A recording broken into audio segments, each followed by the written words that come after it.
you in the program. Thanks to the public. I Yes. hope that I was I was useful or that I could pass good messages, and I am available for questions. Yeah. It can go through you, or Yes. if anyone wants to. Yes.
It is the CEO Bench. My name is Eddie Okila, and welcome to House of Talent Television. This particular episode of the show brings you a man who has been in the hospitality business for a very long time. He's got a couple of nominations from all across, Kampala and Uganda and many other places in East Africa, and says we want to see that guy. The first time I interacted with him was us trying to open the gyms in Kampala when the pandemic came and showed us a move. And he was one of those CEOs who were hands-on and, participating in every aspect of opening the gym. And I thought it was a great stuff to have a CEO participate hands-on. But today on the show, we bring you the story of the man who has been in the hospitality business for a very long time. The man who is the general manager of Sheraton Kampala. He is also the regional general manager for Constellation Management, Hotel Management, and of course the LLC as the organization in East Africa. JP, welcome to the show. We hope we've gotten your whole, CV and profile correct. Yes, it is. Welcome to House of Talent Television. Welcome to the CEO Bench. And first of all, how have you been? Very good. First of all, thank you for this opportunity. Yeah. It's good to be out of my operations and spending some time here with you and with your work public. Yes. Talking a little bit about my experience and mostly about, I think, leadership Yes. and the challenges we are facing, especially in this very difficult period. Yeah. So thank you for hosting me here. You're welcome. We want to start from a very light note of getting to know you. A lot of times we see people like you in spaces that you are at the moment, and we think that you just got there just like that. We don't know that it takes a bit of time to get there and a lot of processes to get there. But first, we want to know from a nutshell, who is, Jean-Philippe Bettencourt in a nutshell. Who is this man? And if we're looking to know you more, what would you say about yourself in a nutshell?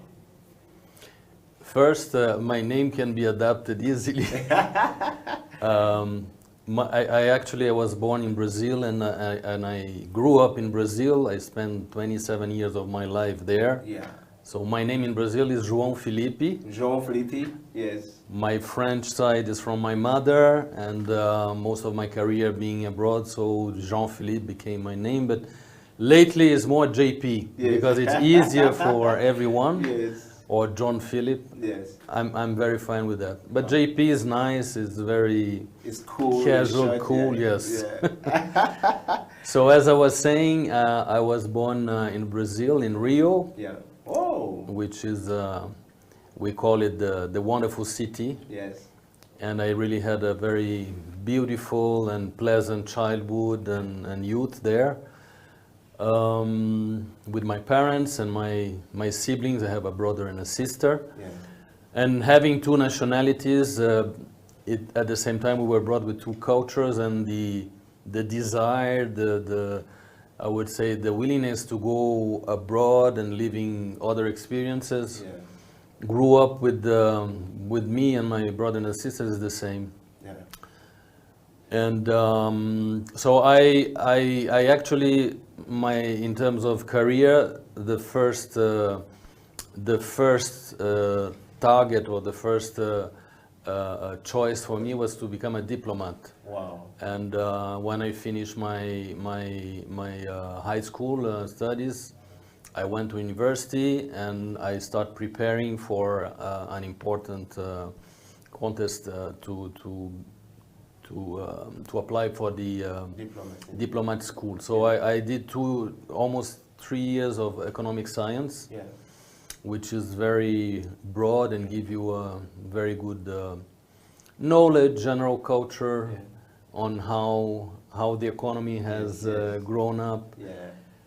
And at the same time that I was studying, I felt like I want to travel, I want to do things. So my parents, they could give us a very good life, but at the same time, they give us a lot of responsibility, and they say, you want to enjoy, you have to work. So I started working, Yes, doing yes. some jobs, and I had the opportunity to work in a hotel. Yeah. And that was one very beautiful hotel in Rio called Le Méridien, Okay. which by coincidence, it's one of the brands today that belongs to Marriott. Wow. It's under Marriott umbrella. Wow. So Le Méridien at the time was a company, a hotel company belonging to Air France, the French national carrier. Yeah. And they had this beautiful hotel in Copacabana Beach, 500 rooms, many food and beverage outlets, nightclub. It was really the top place. Yeah. So I did there first a kind of internship. Yeah. I had the occasion to meet with the general manager Yeah. through some acquaintances, and I would say that he was kind of my mentor somehow for my start, because he allowed me to do all this experience a little bit of different areas in hotel. And I really liked it so much. At the end, they liked me too. They offered me to stay, and I decided to stay. Yeah. So That's just like that. The dream of becoming a diplomat died. yeah, but you know, that's why I say to everyone, and I have so many friends that are in the diplomacy. Yeah. I always say being a hotel manager and being a diplomat it's very similar. Yes. There is a lot of points. We deal with sometimes very sensitive Yes. subjects. We deal with very important people, VIPs, heads of state, showbiz, famous actors, singers, Yes. MDs. I mean, it's a kind of similar. But anyways, I embraced hospitality and I developed my early career in this hotel. Yeah. But I felt that I needed to have a little bit more of background, so I decided to go back to studies. Yeah. And then I applied for a program in France, an MBA in hotel administration. Yeah. So that happened I'm going to go back in the past, Yeah. in 1989. Yeah. So you see, I'm not that young. In But you don't 1989. look, So you're in just beginning. 1989, Yeah. I left Brazil. Yeah. I left my family there, and I did this 2-year program. Yeah. And so this program was in France, in the surrounding areas of Paris. Yeah. And it was really fantastic because apart from the program by itself, Yeah.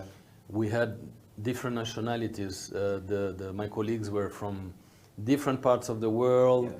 different experience, and that was really, in terms of exposure, exchanges, very, very rich. And when I graduated, it was the moment where in Paris they were opening the Disneyland. Yeah. It's about 40 minutes by subway from Paris. Yes. It was the first Disneyland in Europe, and so that was a fantastic experience because we opened, if I'm not wrong, on the 6th of April 1992. Wow. The theme park and 6 hotels Yeah. that were managed by Disney, 6,000 rooms. Yeah. So I worked in the pre-opening, Yeah. and then we did the opening. It was very tough times, I would say. There was a period I could not even go back home, and I'm living what my associates there at the Sheraton are going through now. Yes. Because of the COVID. Some of them Can't sleep go in the home. hotel, live in the hotel. Yeah. That was my experience at the Disney time. Yeah. Maybe but it was short. For 1 month, Yeah. we were just rolling. I was in the room I was sleeping in a certain time. Yeah. Another colleague in the evening. We were rotating. But that experience of opening that destination Yeah. was really fantastic. Yeah. Further down, I had the opportunity to move to a big French company called Accor Hotels Yes. that have different brands, and I worked downtown Paris. Then that was my first, let's say, luxury experience in a very renowned and traditional hotel Yeah. in the heart of Paris. And that's I worked there for about 6 years, and that's where I met my wife. Yes. And we first we dated, of course, then we got married. Yes. And my wife, she was also from hotel background, and she did a very nice school in Swiss, Yeah. Lausanne. Yeah. And so we decided that we wanted to go somewhere else, Yes. because again we choose this career not to stay anchored in a place, but yes. to move. Yeah. So we had the opportunity, and that one was to go back to South America, not to Brazil, but to Argentina. Yeah. Oh. And that was my first position as general manager. Yeah. That was in 1998, Yeah. and it was the opening a hotel. Okay. It was a Crown Plaza Holiday Inn in a city called Cordoba. Yeah. Cordoba will be like Jinja here, the Yes. second city, Or second city, or which is about Parara. 85 I don't know years, which yes, one yes. is the the It might second. be more of like Ginger back then, but Yeah. probably be Mbarara today Yeah. or be Gulu today, yes. Yes. So that was we went there and we did the opening, and it was again a great experience because we found a construction site and everything to be prepared. Yeah. And openings for people working in industry is really a very good experience. Yeah. You go through all sort of things, Yes. and you're starting things from scratch. Yeah. You have It's to a big clean slate for you to Yeah. bring your ideas and to explore your ideas, yes. Then I had the chance to join back the French group called Accor in Brazil, Yeah. in Sao Paulo, Yeah. not in Rio. Sao Paulo is the economical capital Yes.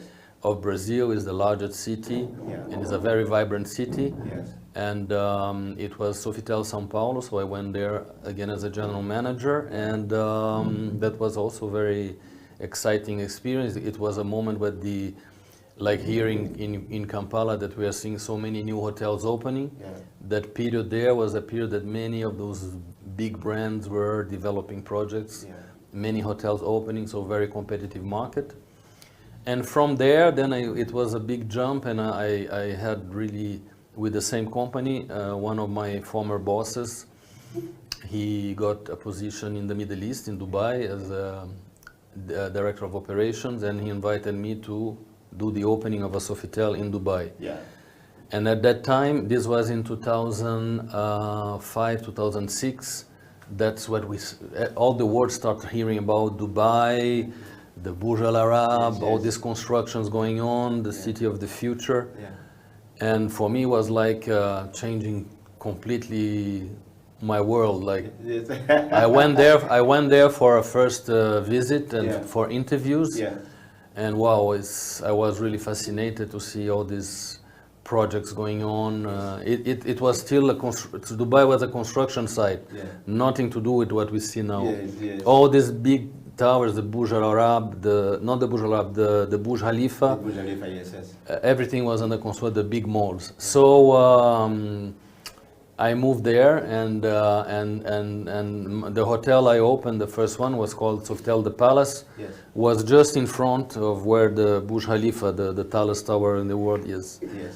So again, opening a hotel in the Emirates, Yes. it's really something, because again, you work with people from all different parts of the world. You Yeah. recruit people from different countries, different destinations. Yeah. And so I lived in the Emirates about 10 years, Yeah. and in 3 different projects. Yes. And all of them were openings, or there was the last hotel I worked was a fully refurbishment and a rebranding. Yes. So the first was in Dubai, the second was in Abu Dhabi, Yeah. and the last one I was back to Dubai. Wow. And in the meantime, there was a period between 2 openings. I left the company again, Yeah. and this was in 2009, and I joined one of those big Dubai projects that was called Dubai Land and Resorts, Yeah. which basically were 6 or 7 theme parks Yeah. with hotels. Yeah. So I was recruited as a project manager for the hotel side. Yeah. And my hotel was going to be the Shrek. Wow. You know the Shrek? Yes. So that was very exciting, and Yes, yes. that brought me back somehow to the times I worked with Disney. Yes. And Disney, you know, it's really a fantastic company to work in terms of exigence, standards, Yeah. how we deal with guests, how we take care of guests. Yeah. And so Dubai Land was a big dream, but unfortunately the crisis of 2008 came. Yes. And with the crisis, everything was put on hold. So I went back for Accor Group to open Sofitel in Abu Dhabi. And after Sofitel in Abu Dhabi was the Pullman Deira City Center. Yeah. And then it was about 20 years with Accor.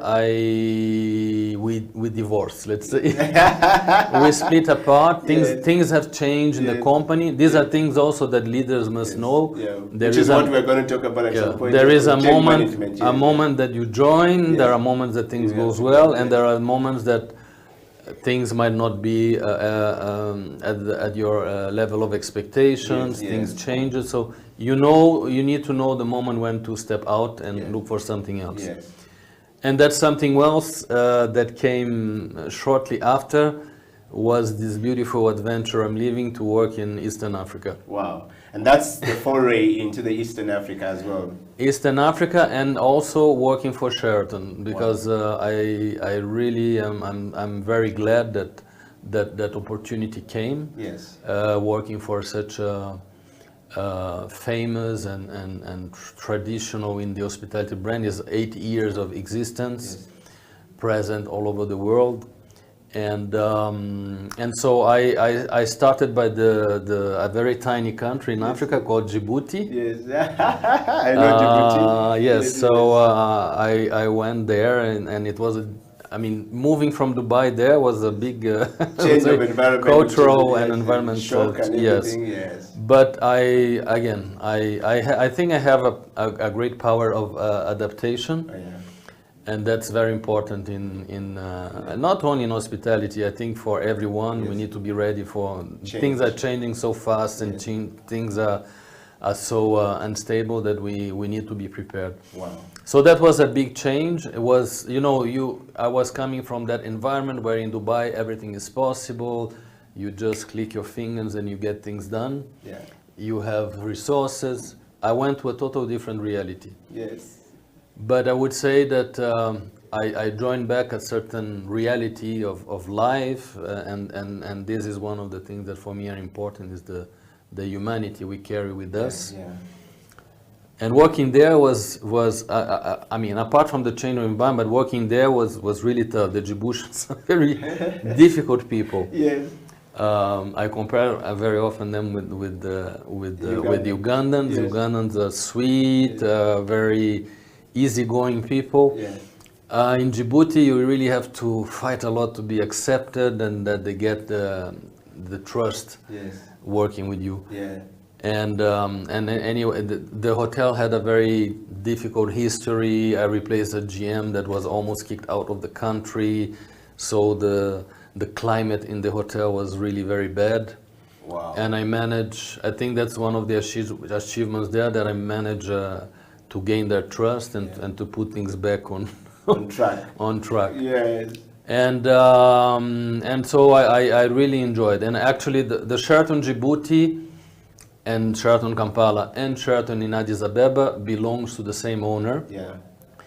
and we are franchise hotel. So I work with Sheraton, but I work for the owning company, and Which is the owning Constellation the owning Hotel company Management. entity that manages this hotel is called Constellation Hospitality Group. Yeah. So I came first time to Kampala for a meeting. I think it was budget presentations or board meeting. I don't recall. Yeah. That was maybe in 2015 or 14. Yeah. 14 maybe. Yeah. And immediately I love the country. The moment I step into the airport, Entebbe, and you know, Entebbe is a magic word. Yes, you yes, know all the stories about Yes, yes. Entebbe. You know, when I was young, Yeah.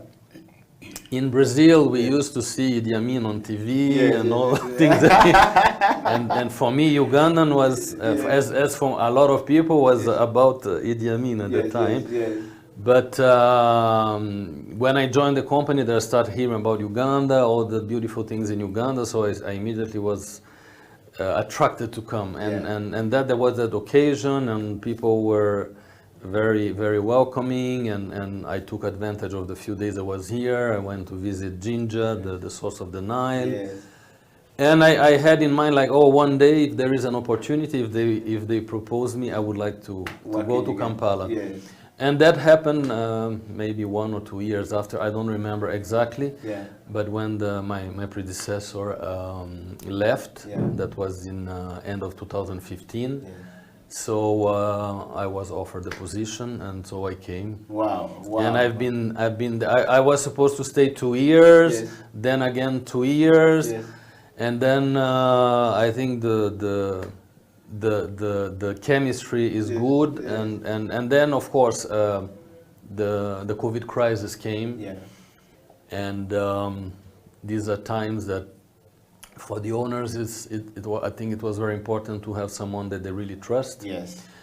And that could face the challenges that we've been facing for almost 1.5 years or almost 2 years. Almost going to 2 years now. Yeah, and also the trust of the brand, because since Sheraton was taken over by Marriott, Marriott is a really fantastic group that gives a lot of support, and they don't make difference between the hotels they manage directly and the hotels who are franchised. Yeah.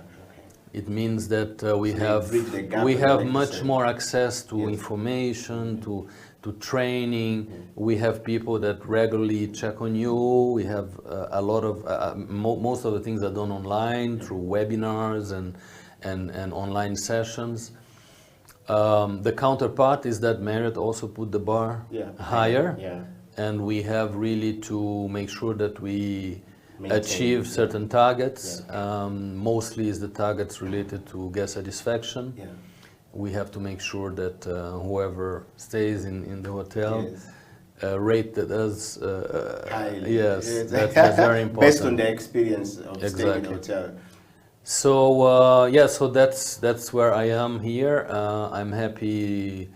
I'm happy to be in Kampala, in Uganda, and I hope that I'll stay longer. I think that it's a good thing. No, it's a good thing. Yes. Yeah, JP, this is a really good story and a good journey coming from there. I've enjoyed your journey from growing up in Rio de Janeiro in Brazil to France, and then to Abu Dhabi, and the changes in between there that has happened.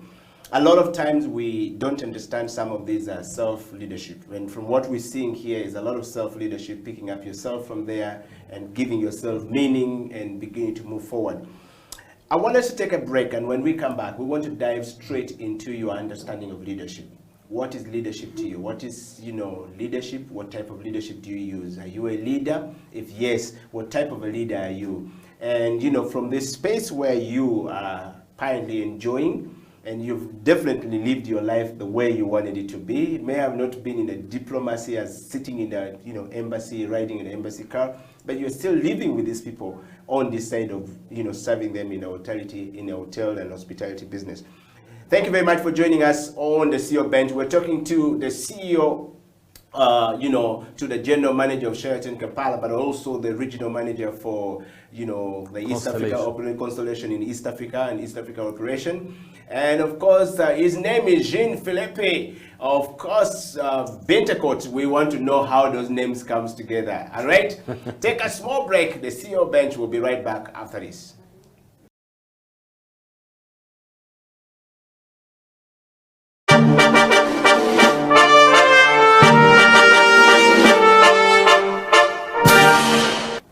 How did you, as a child, if you visibly remember, what did you want to be in life?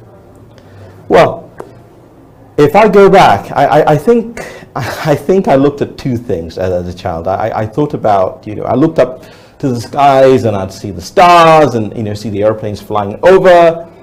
And as I was there, with my dad, looking after the cows, or with my grandma going fishing, or with my grandpa farming, I'd look up and go, wow, what are those things up there? And then someone told me, that's a space station.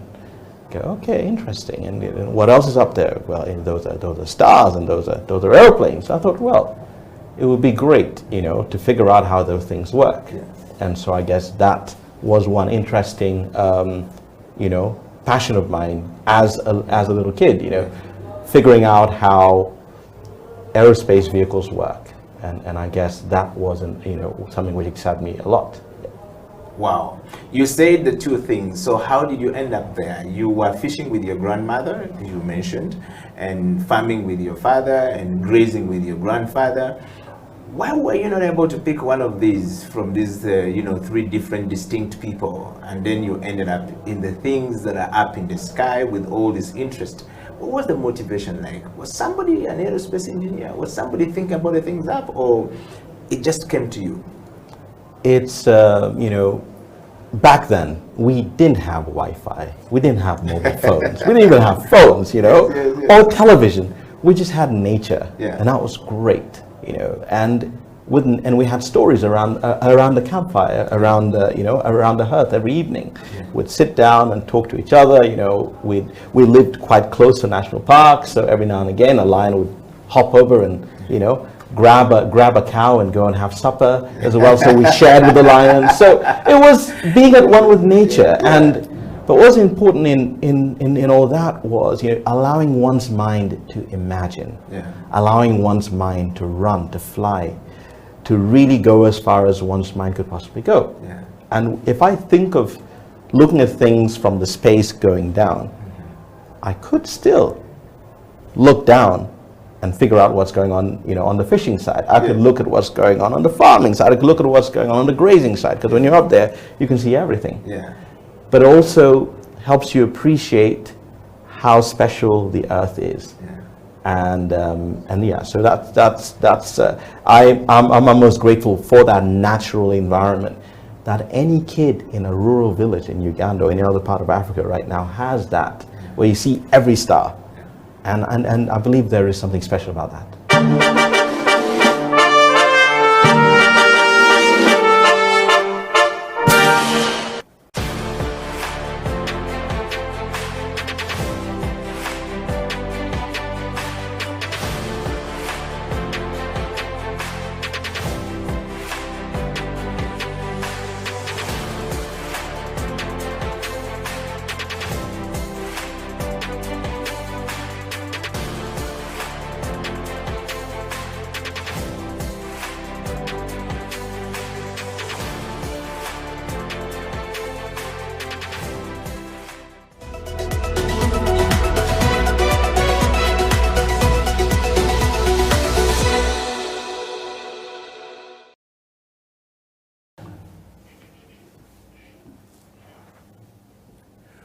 Welcome back from that break. This is CEO Bench. My name is Eddie Okila, and of course you're tuned into the House of Talent Television live on Facebook, on YouTube, and as well on our website, www.houseoftalentuganda or www.houseoftalentug.com, and you'll definitely be at home.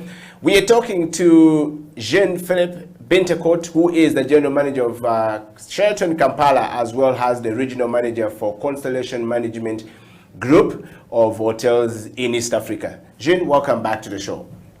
I want to take you straight to a very interesting part. I have enjoyed the journey of knowing who you are and, the journey of getting into that hotel. I wanted to dig deep a little bit about leadership.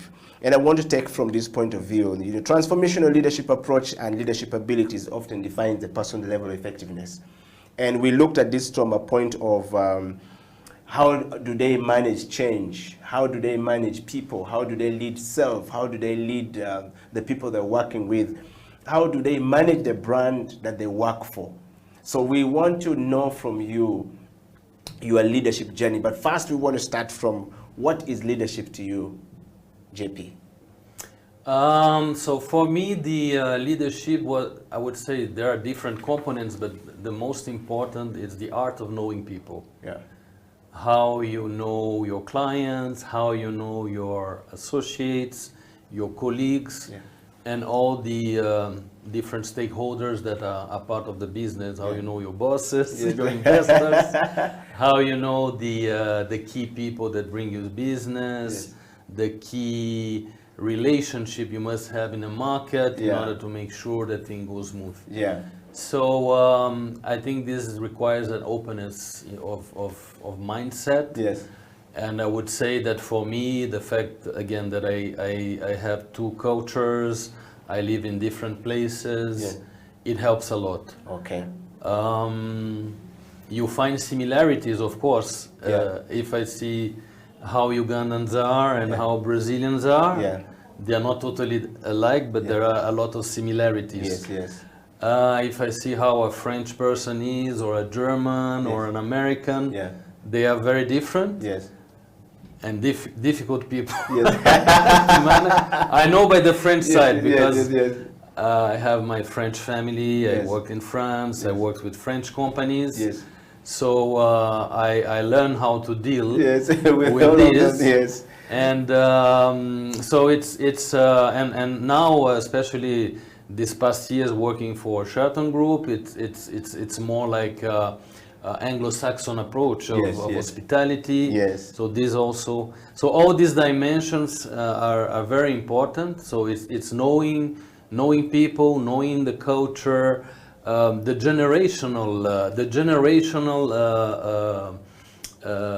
different generations you deal with. It's a very important. Yeah.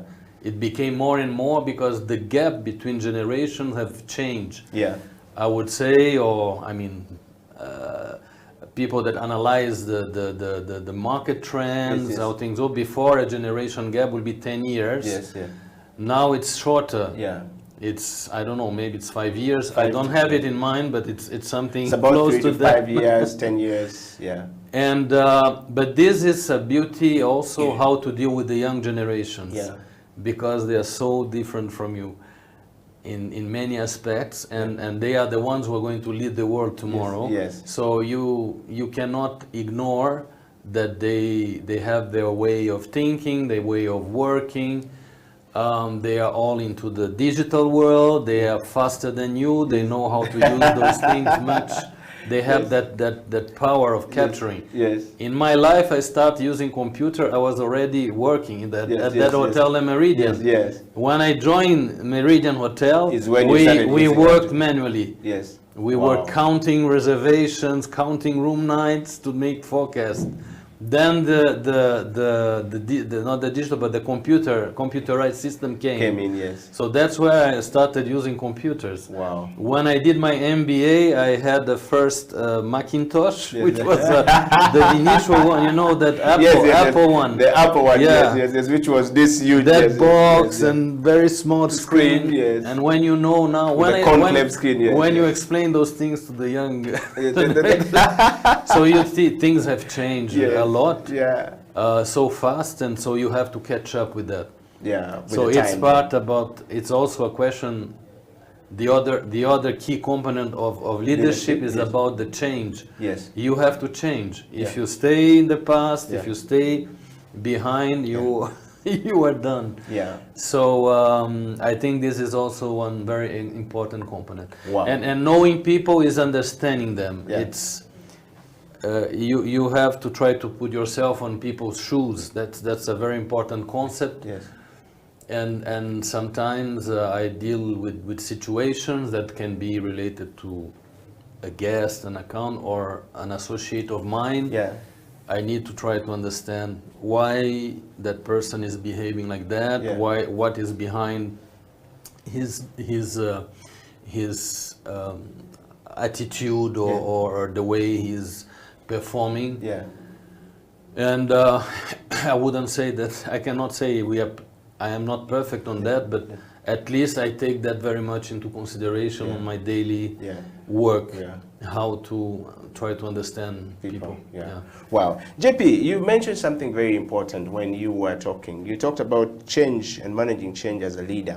As a leader, at what point do you realize that you are now a leader when growing up? That you realize I'm now a leader and I need to start understanding people more?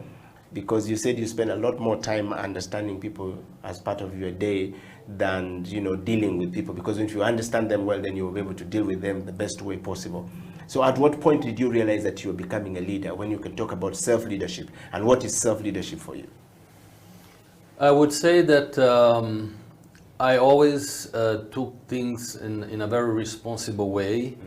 And when you take responsibility, automatically you start taking some kind of leadership on projects that you do. And I would say, from my first job in that hotel in Rio, I start taking responsibilities, and I also like to train people. Yeah. And I think training, developing people was always something that I like to do. Yeah. Until today.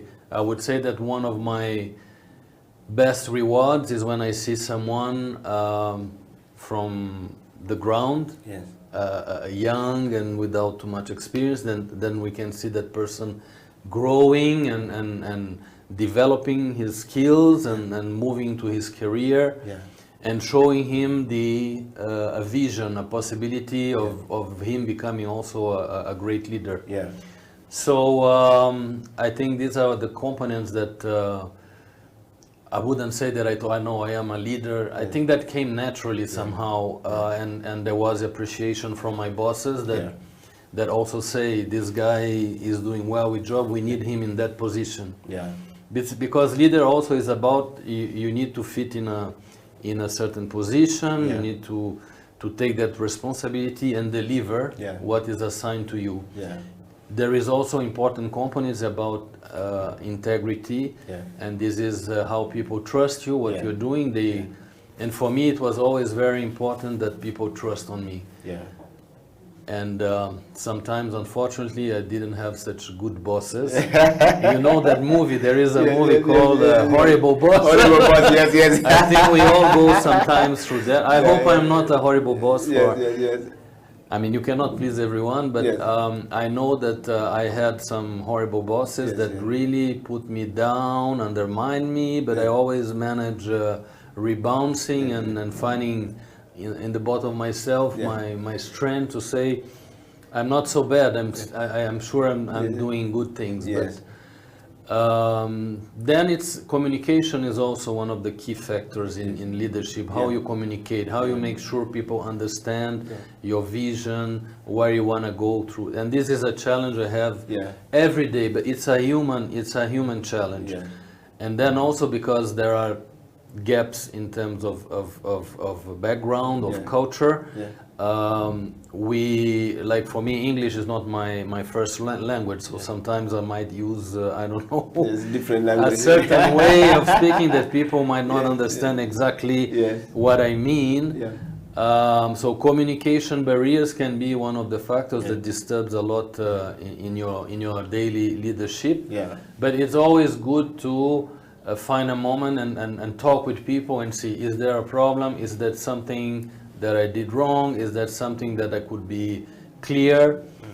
And this is a challenge that I see between my people from my team, with the people who are there executing the job. Sometimes the message as a leader takes some time to get to that level.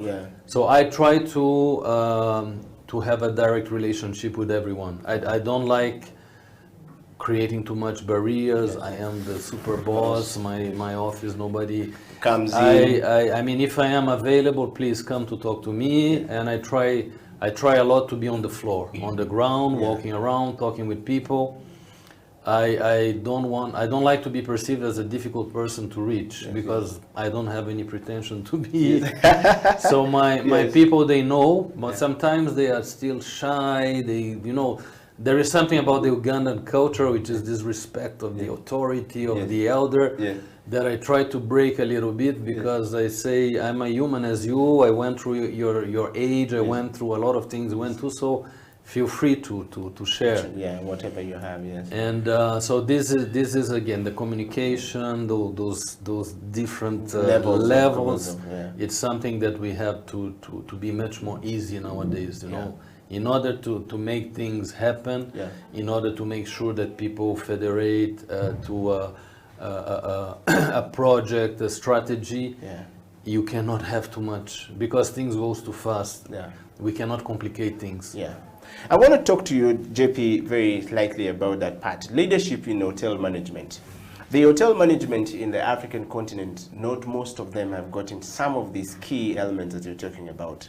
I have been to quite a number of countries in Africa. I'm privileged to come from a very humble background, and God has been good to me too. There are 54 countries in Africa, and I am happy that I have been to at least 34 of them in many of these cities. My father was not able to achieve that. My mother was not able to achieve that, but sports took me there, and some of them, the leadership, training took me there. So I interact with so many of these people in some of these places, and I realize that when you go to Europe and you come back to Africa, you see a completely different mindset altogether. Let's talk about leadership at the hotel management. Having arrived in East Africa, like you said, when you went to the first place in Djibouti, it was a complete different turnaround altogether. Going to Dubai, which was just a construction site before, or a construction city before it became a real city of itself, and then coming from Europe.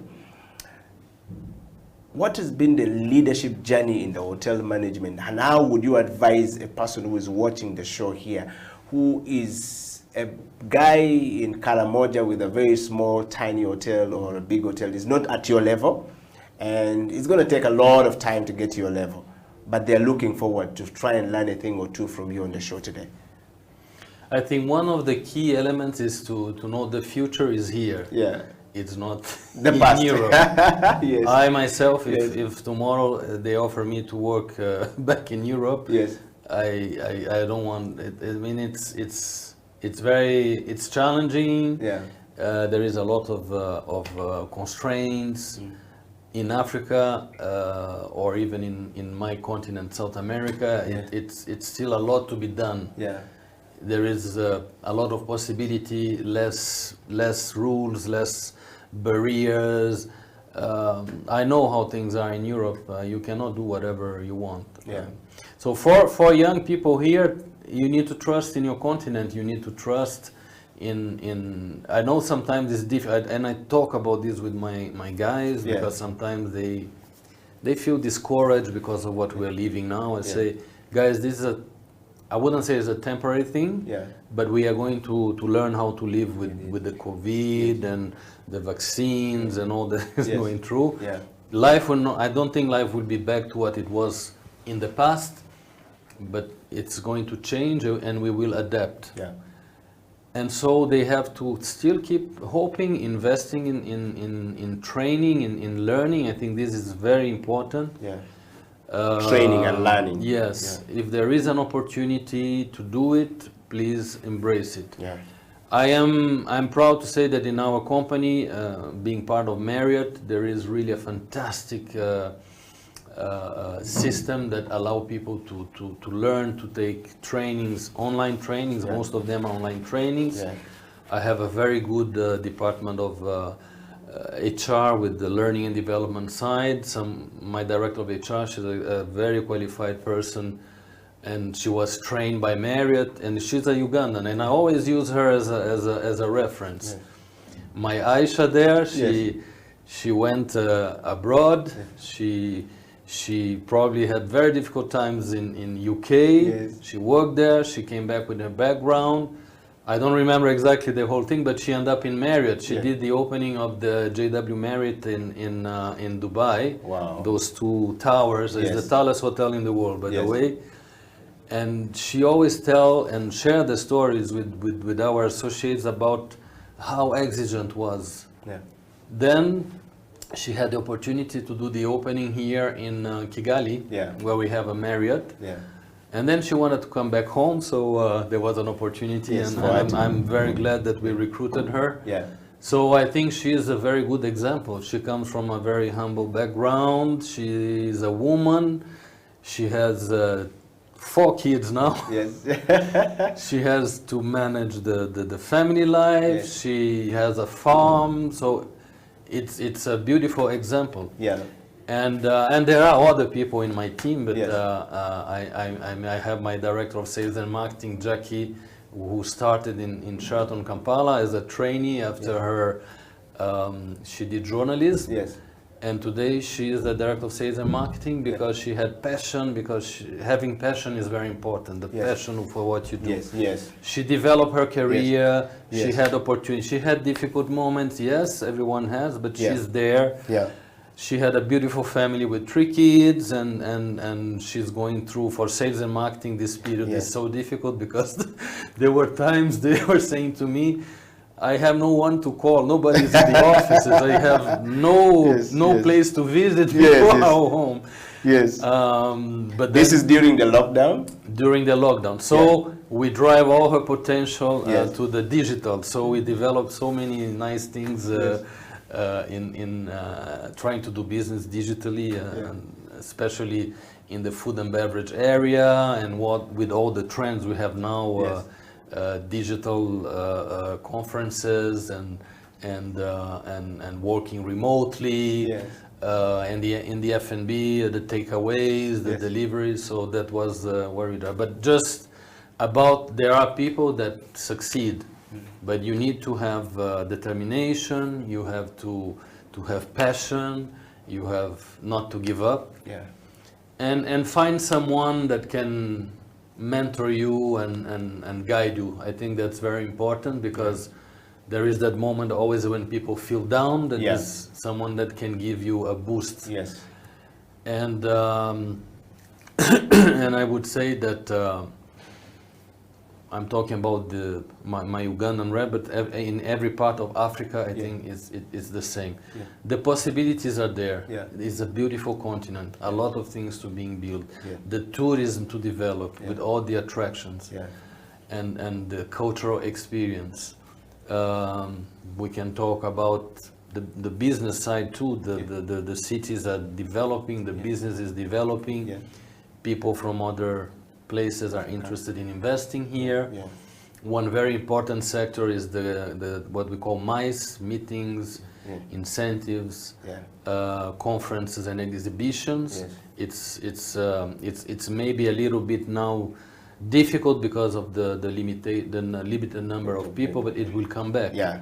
And this is a prominent sector for our industry, and so people must believe, Yeah. and if they have the chance to work or to study elsewhere, even if it's in very close nearby, in Nairobi or in Rwanda, or a lot of young people now also focus a lot in the Middle East because yes, it's a very nice platform. Yeah.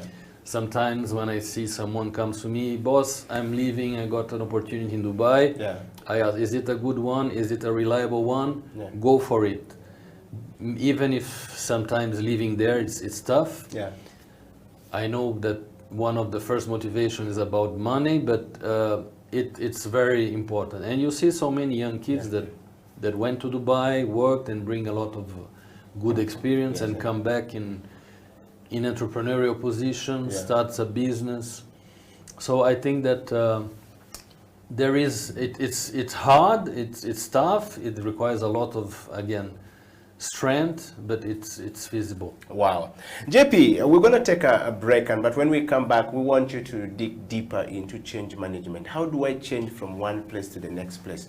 You've had numerous changes. Some people are stuck in one place. You find a person who's been a general manager in this hotel for over 20 years, 15 years, not moving.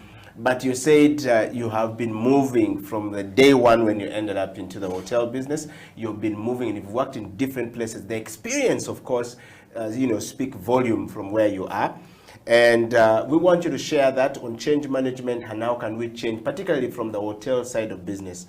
And we want to, close the show in that part with, the impact of COVID-19 on, businesses across the world, but particularly hotel businesses were shut down. How are you managing it as a general manager? How is it working for you? Are you bouncing back? What are you putting in place to make sure that people keep coming back to, have their life in the hotel and still be able to do whatever we used to do before?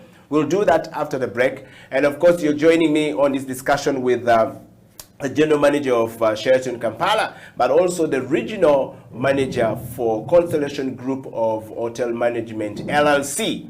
It's the group, in East Africa, and, same gentleman managing it, doing it. How is he doing it? Can you learn a thing or two from him? The CEO Bench will be right back after this break. My name is Dr. Jinpo Olowo. Thank you for watching House of Talent Television. I love to inspire people. I love to talk about my experiences and how God has been able to use me in the different exposures. And through the leadership, through change management and transformation, I've been able to do a couple of things in my life. Now, are you a kind of person who is tired of your status quo? Do you want your situation to change? Are you tired of what is going on in your life? Change is a fact of life. We've all been through experiences in the last couple of months that have taken us to a place where we need to do something about our lives. We need to change whatever is going on. So if you have not piled up investment for yourself, you need to do that. If you've not done businesses to hold your family in future, you need to do that. Are you thinking of full-time employment? You need to be thinking about your life after employment or your business in the next couple of years. So if you want us to chat, if you want us to talk about this, please get in touch with us at SIL Uganda on number 0772-443085 or check our website www.siluganda.com, or on all the social media handles. You can hook me up or Facebook, that is Jinpo Olowo, on Instagram, Jinpo Olowo, and on Twitter and LinkedIn. Then we can chat a way forward with you. We can help you, we can coach you, we can walk with you this journey of financial freedom. Thank you.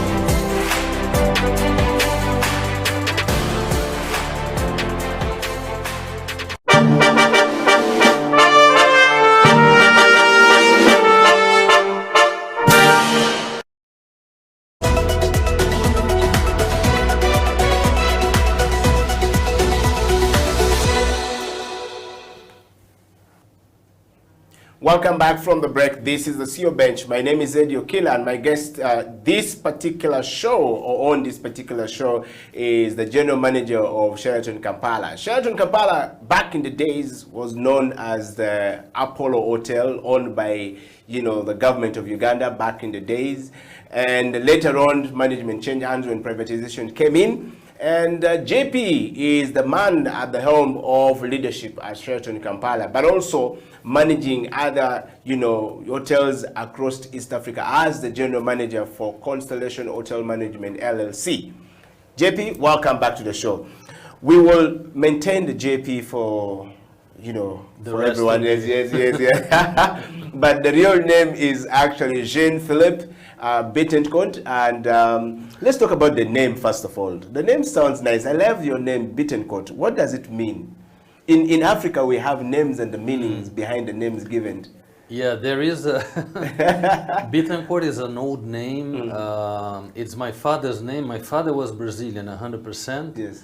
But Bittencourt has a French origin. Yeah. And it's a name from the north of France at the time of what they call the Middle Age. Yes. And they say that there was one of those small kingdoms at that time. There were many. Yes. And the king had a bastard son. Yeah. And so this bastard son, they used to call him Bête en cour. Yeah, bet on core. Yeah, cour means court. Yes. And bet means that it's a bit not very depreciative Yes, way yes. of calling it. Yeah. It's a bastard son. Yeah, so yeah. It was like the bastard in court. Yeah. So Bittencourt becomes the name. And Yes. this name, at the time of the big discoveries, Yes. somehow came through the Canarian Islands, which are in the middle of Atlantic Ocean. Yeah. So you find Bittencourt people, Spanish, Yeah. and then they came to South America. So Yes. you find people with the same name in Brazil, Mexico, Argentina, Colombia. It's spread. Yeah. all At some over. point, I thought it was, it was a Spanish name, and then to note that you have a French origin, so it's confusing. So that's But my the meaning. French side, I don't have the family name of my mother. It's my father. So what would be your surname? Is it Jean Philippe? Which one is the surname? Like Eddie Okila, which one is yours?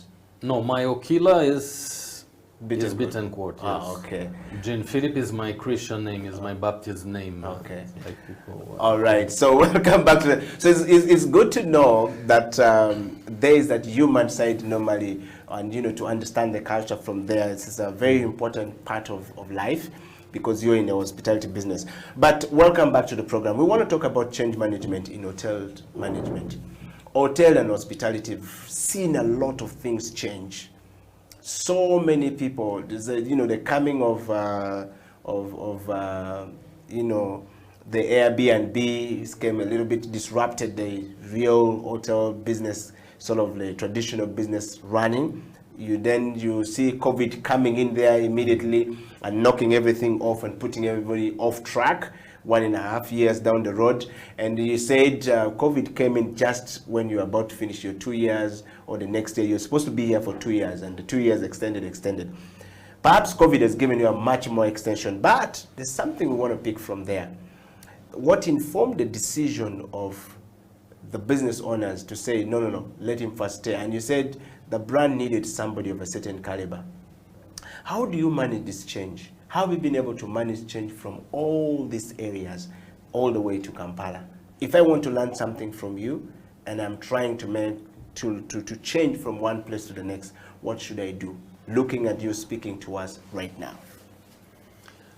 Change is something that, again, it's a challenge for the human being by nature. People I would say people tend to prefer something stable, and that was like our parents, grandparents somehow were living because things took longer to happen. Yeah. But they also had changes. My grandparents from my French side lived during the time of the war, and I can say by the stories I hear that yes, from one day they have their life structured, and then the Germans invaded Europe. Yeah. My grandfather had to go for the war, left my grandmother with kids at home, having to run the business. Sometimes there was bombing, everybody had to hide. Yeah. There was shortage of food, shortage of a lot of things. Yeah. So maybe there was that period after war that the whole world went into a growing trend with developments and building back all the destruction that war have became. Yeah. This was a golden years. Yeah. And I would say I was still born in that period. I was born in the 60s. In a country like Brazil, the 70s was a period of a lot of big developments. They were building roads all over the country. Yeah. That's maybe a little bit what Uganda is living for the past year, since you have some stability. Yeah. There are roads, dams, electricity is everywhere, the internet, the connection. When I talk with senior Ugandans, they say, yeah, the young generation, they are a bit selfish because they don't know what we went through some years back. And the history here, we know it was very tough those times. Yeah, yeah. Today, people have access and comfort to other things, Yeah. and the country is growing. Yeah. So and things go faster. Changes comes very fast.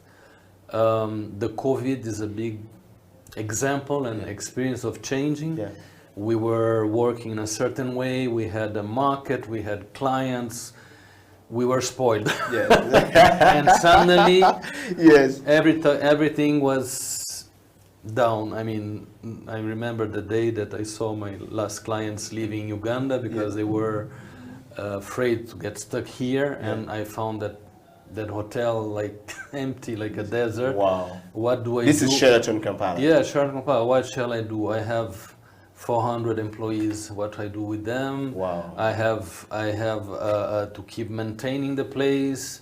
I have to pay whatever I still have to pay, my debt. So it was a big, and we even asked, shall we keep the hotel open or not? Shall we shut down? So there was a lot of decisions that we had to take to adapt To the to the new reality, Yeah. and that required a lot of sacrifices. Changes comes with certain sacrifices, Yeah.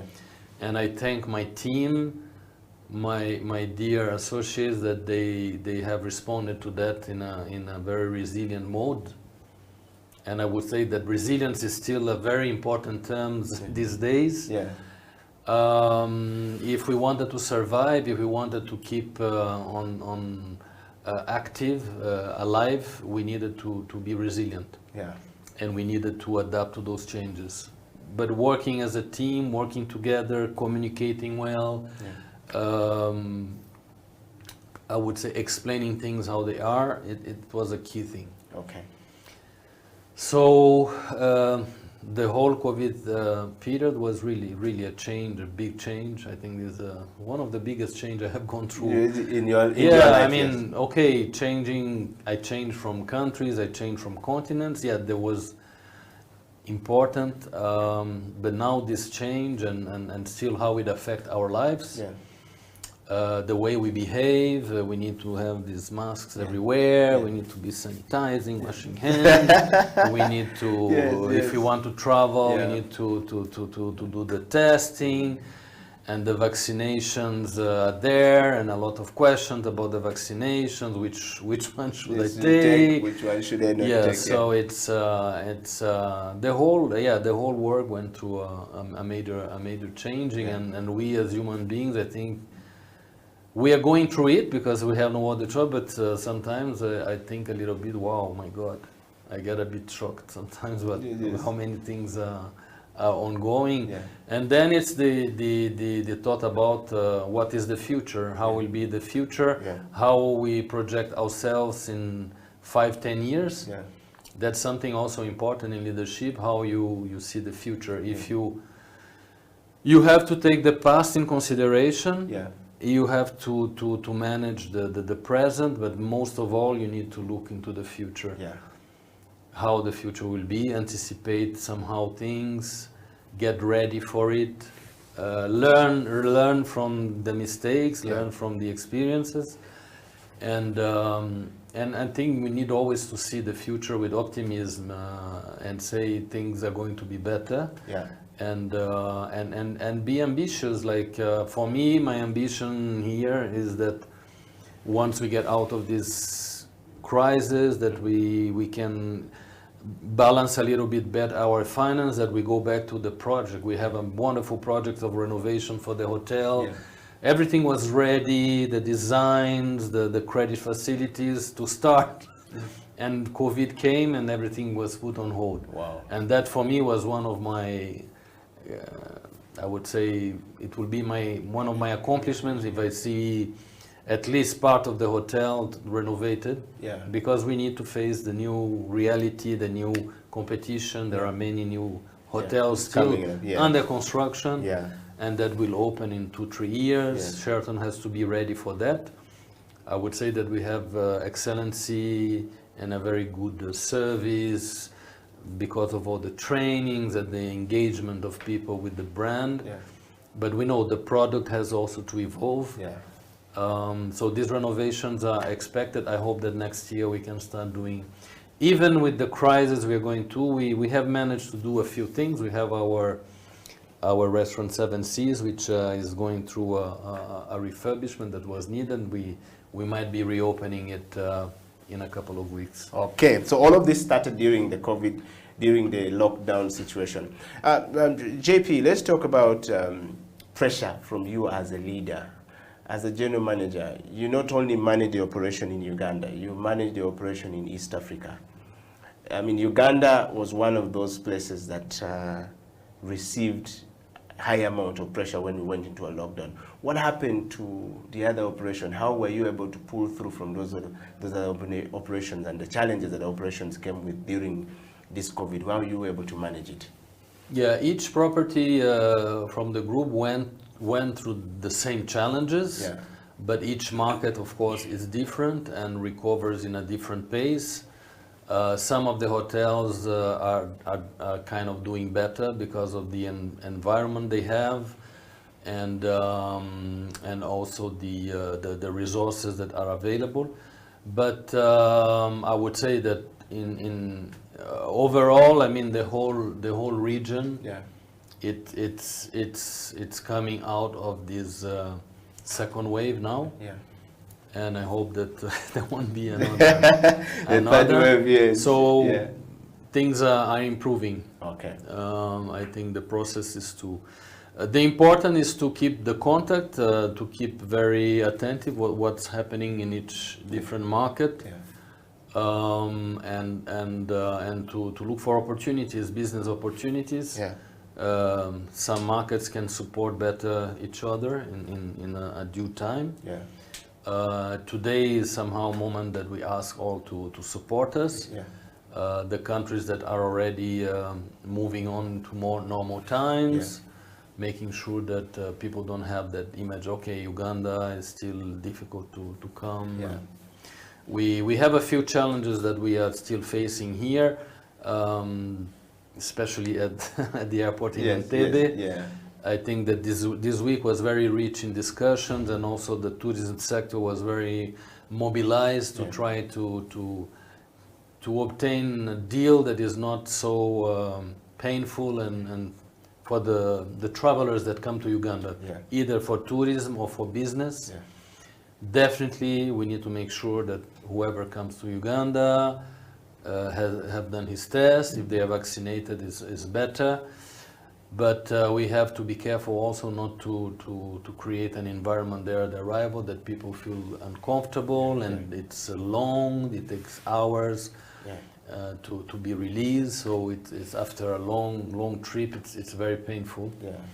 So I think that things are getting to a more balance. Okay. And we will be hearing about it. There is already a release that came yesterday from Civil Aviation. Yeah. Which was a bit of an outcome of all these discussions. I believe also that some key people have spoken directly with the president, because we need really to keep Uganda as a friendly country to come, and that people don't start the experience in you know, Yes. with a lot of frustration at the airport. Yeah, So yeah. that's a very key thing. Okay, and as we wind up, JP, we want to just talk about, we've touched many of these areas, but I want to talk to you from the transformational part of it. You've talked about Sheraton transforming, you know, going through the renovation, but there is a transformation that the hotel business bring to life and to very many other people. Wherever we have such, you know, facilities or such investment, people's lives change. You mentioned on the show a bit earlier that you have about 400 and plus people working for Sheraton. When you look back to your life as a, you know, hotel manager, as the person who ran the hospitality business, as a professional in that area, when you look back, how would you quantify the transformation that you have gone through over the years that has also been a place of people finding transformation in their life, that has gone to people's lives and their lives has transformed in general?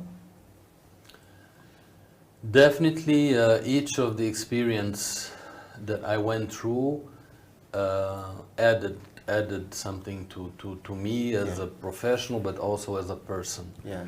I say that we cannot never consider for granted that we know everything, we learn everything. We are always learning something new. Yeah. When we move from a place to another, or when we go through different situations. Yeah. And that's how I feel. For me, every day is a new day. Every day is an opportunity to transform, Yeah. to learn something. Yeah. And one of the things that we were talking or saying, some people sometimes spend 20 years in the same position. Yes. Definitely what kills sometimes is not only the professional life, even I would say family life, is the routine. Yes. So you have always to try to invent, create. Yeah. And that's one of the things also I'm always talking with my team is about innovation, creativity, think out of the box. Discover new things. Even in here, I mean, how many things are showing up, coming up in Uganda, in Kampala, Yeah. every day. Even during the COVID, there is a new place. I the other day went to Kololo, I see so many new places. Yes, yes. Some are closing down Yes. because they have their cycle, but others are coming with new concepts. So we have, it's not because we are Sheraton, an international brand, that we don't have to learn with others. Huh? And we can always take what we call benchmarking Yes, to get inspiration. Yeah. But then it's important that we create it on our own way. Yeah. So this spirit of innovation, creativity, it's also very important. Yeah. And it's part of the transformation process. Wow. And that's something that I try also to incorporate, because this gives you motivation. Yeah. It's not like every day is the same thing. Yeah. Of course that you always will have those routines that you cannot escape from. Yeah. I have always my moments. I have to sign payment. Now I sign lesser, but I authorize online. Yes, yes. I have my guys there sometimes chasing me. Yeah. Oh, boss, you have to authorize this, and that. And I say, okay, I will. But my priority is being with the guests. Yes. It's trying to find new things, you know.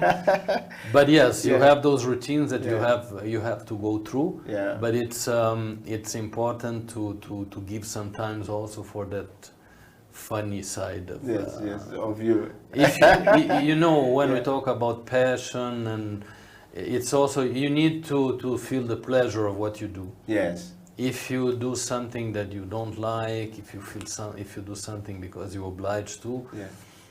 I know it's not everyone that has this privilege, and some people, that's what they get and they have to do it.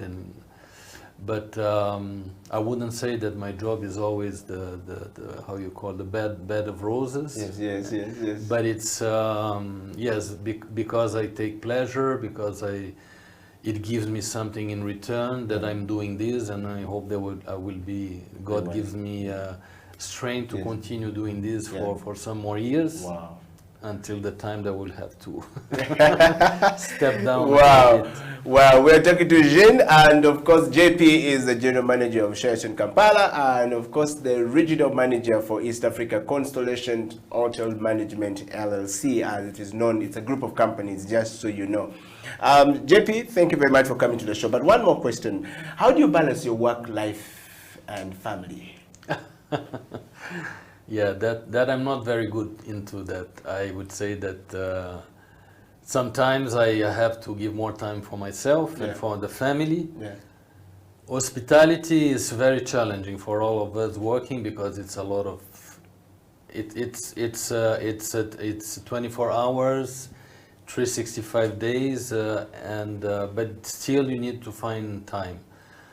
I'm glad this year, I don't know if it's because the business went down, but I could spend a full month with my family, a bit disconnected, not completely because I can't, I have always to follow what's happening, but I had time for me, I had time to do some physical activity, and that's something that I know it's so important. You are in this. Yes. When I was young, I was doing a lot of sports, Yes. and sports was very good. Yeah. And for any kid, I think sport is fantastic to give discipline, targets.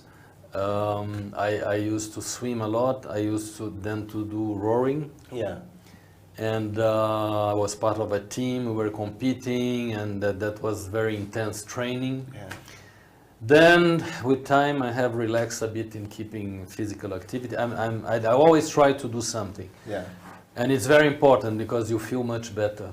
But yes, you need to take care of yourself, of your body, of what you eat, how many hours you sleep, healthy life. Yeah.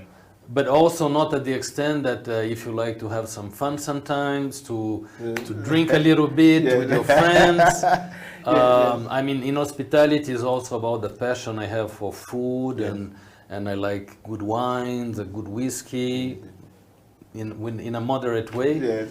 But it's about this too. Yes, yes. Yeah, family life, it's sometimes a bit complex. When you are working as an expatriate, the family is a bit spread all over. Yeah. But we have good moments. We have qualitative moments. Yeah. And fortunately, we have WhatsApp, Telegram, all those needed today. Yeah.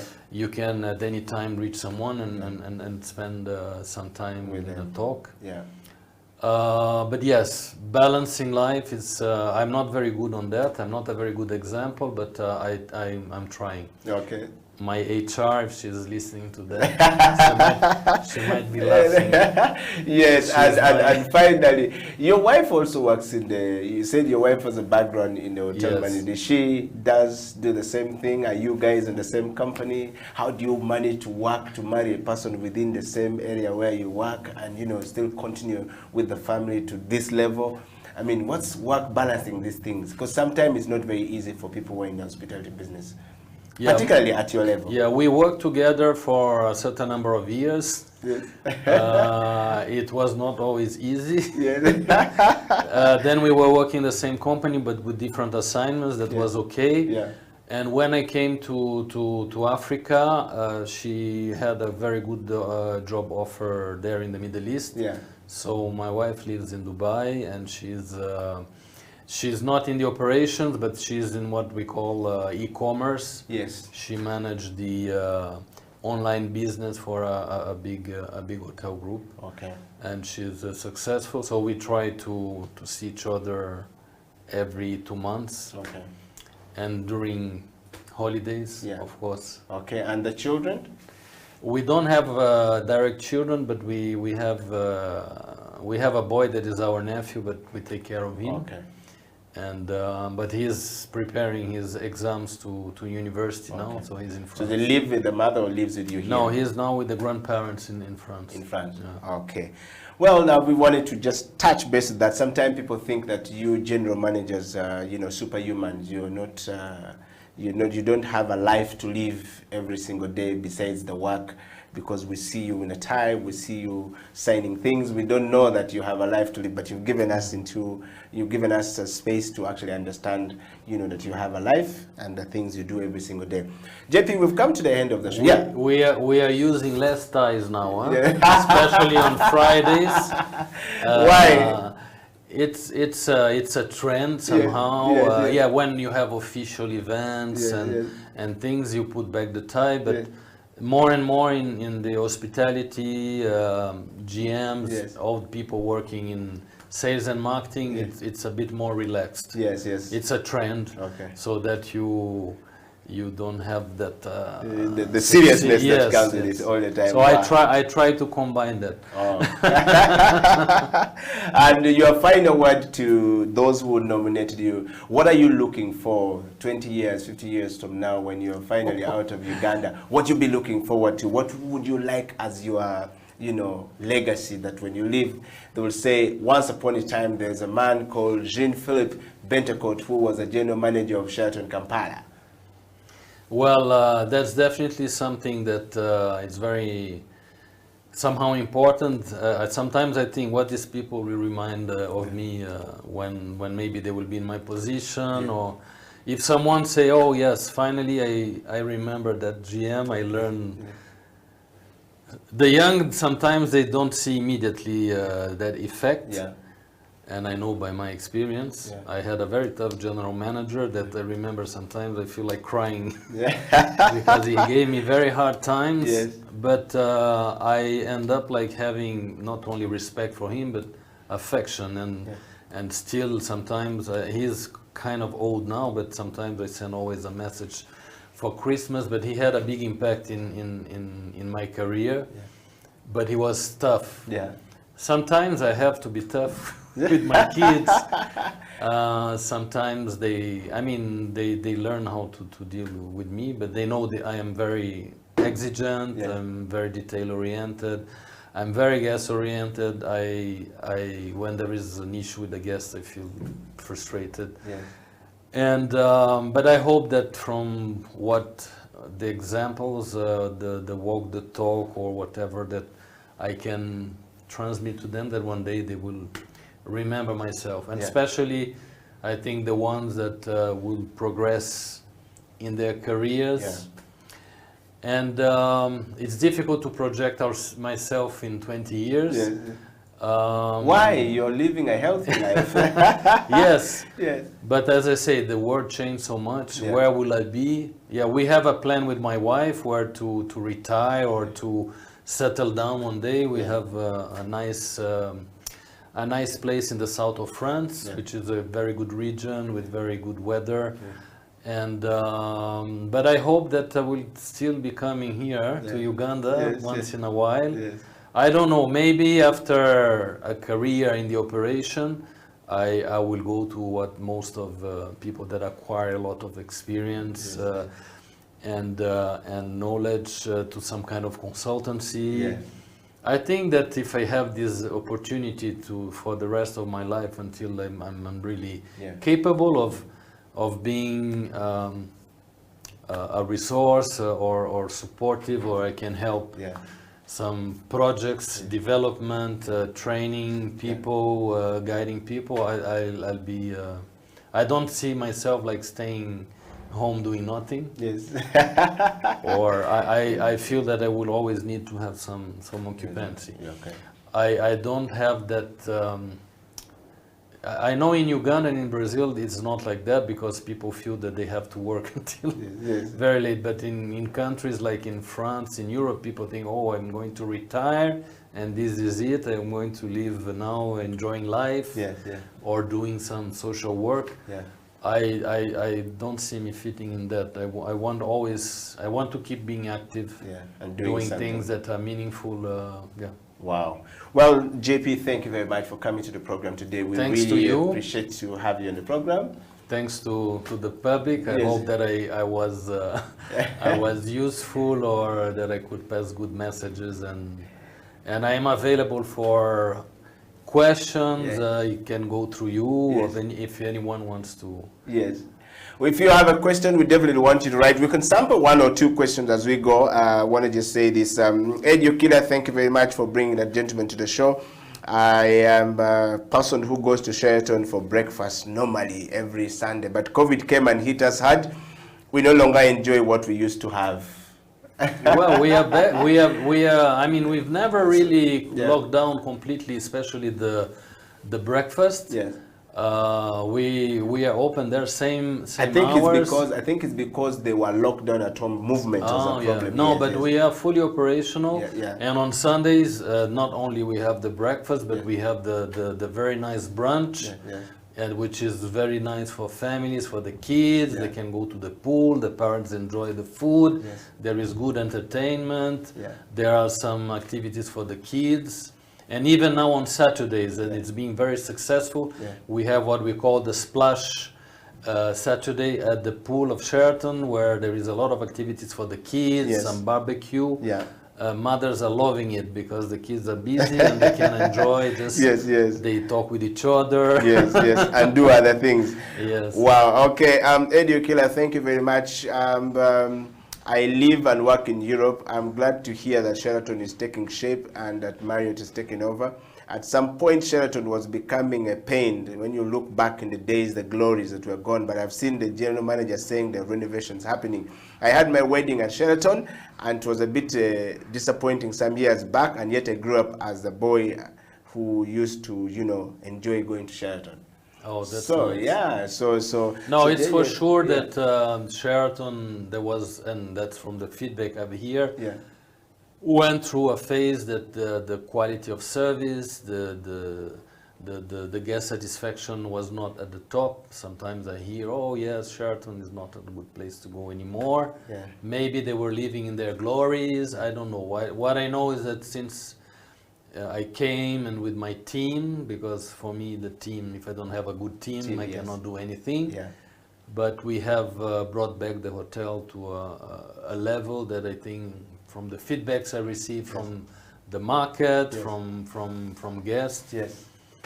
we are a key player. And yes, renovations is some of them have taken place, Yeah. but there is still quite a lot of work to do. Yeah. It will be there, I hope, very soon. All right. Just because of our time, we'll not be able to read all your comments, but JP will definitely come back on the show. We want to probably visit Sheraton Kampala and look at some of the things that they're doing there. And of course, we want you to go and visit Sheraton Kampala and support it right at the center of Kampala. JP, somebody is asking me a question here before we go. In Nigeria, we do what we called, personality placing. But is this the same thing in Uganda? If a personality appear in, let's say in Kampala, would Sheraton Kampala give an on-board because it happens in Nigeria quite a lot? Does this happen in East Africa? Ask the general manager. Sorry, I didn't get Personality, for example, if a personality is coming from another country, let's say a Yes. celebrity, to Uganda, Yes. does Sheraton Uganda offer to give a complimentary to that personality that is coming, let's say a celebrity?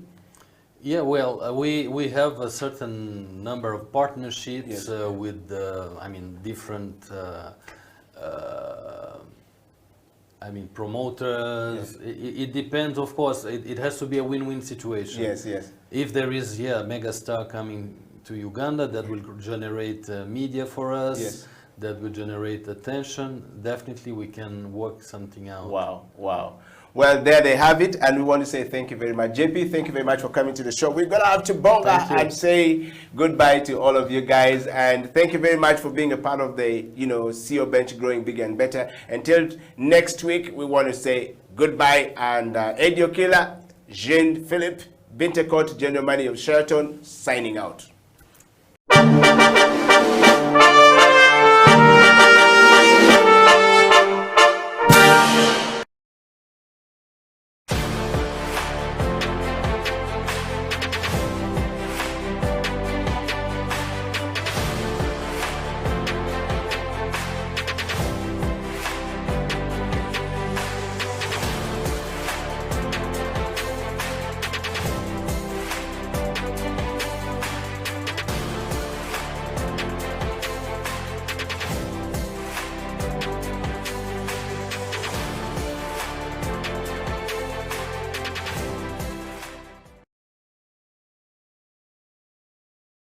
more of the lessons I like to take from, basically as a barista, you deal with people, okay? You're not serving animals or you're serving customers, okay? And sometimes you meet different kind of customers. You have the very nice customers who will appreciate you whether you're doing a good job or you're not doing a good job. Then you have the harsh ones. You feel like you've made the best cup of coffee, but you know they are trashing that cup of coffee. They're telling you could have done better and all that. So working with different types of people, working with different types of customers, yeah. What are some of those lessons that you have learned that can make the customer experience better for the customer and also better for you as a barista? First of all is be confident in yourself. Yeah. Because if you're not confident, I will not be able to explain to you what I'm doing. If you make a cup of coffee and a customer comes and says, oh, this is not how I wanted it, be able to get back to them politely and tell them this and this and this and this. Because you need to, and you need to have the knowledge about the coffee, about what you're doing. Because if customers know what they want, you come and say, I want a cappuccino, you know what you want. So if I give you something different, you're going to get back to me. So I need to have the knowledge, and I have to be confident enough to explain to you that this is what you wanted, this is what you ordered for, and this is what we are giving you. Yeah. So basically, you need to be confident, and you need to have the knowledge. Yeah. Like that's why I told you, I'm back now. I need to have the knowledge from zero, from one, so that when something comes up, you are able to explain to a customer. You're able to, because if someone goes today because of a mistake you've done, they may maybe not come back, and that will cost you as a barista, as a business at large. So you need to be confident and need to have the knowledge. Yeah. And then you have, we always have our own issues going on in our lives. You always take that aside when, when you're facing a customer, like when you're working. Yeah. That should be really out, because you can't get your stress. Everyone has their own stuff going on in their lives, so you need to, have to be composed and know how to approach and associate with the customers. Yeah. All right. Ali, anything to add on that? Yeah, like you've said, some are harsh, some are very sweet. Yeah. So there's a time that can come and you find out that maybe the coffee was delayed in service or something, and the guy wants it warm or hot. You don't give back to the customer. Our main goal is to maintain the customers we have, so that we can get other customers, new ones, but maintaining those we have. So you should be problem solving. As a barista, you should be patient, you should know your work, you should create a very good environment.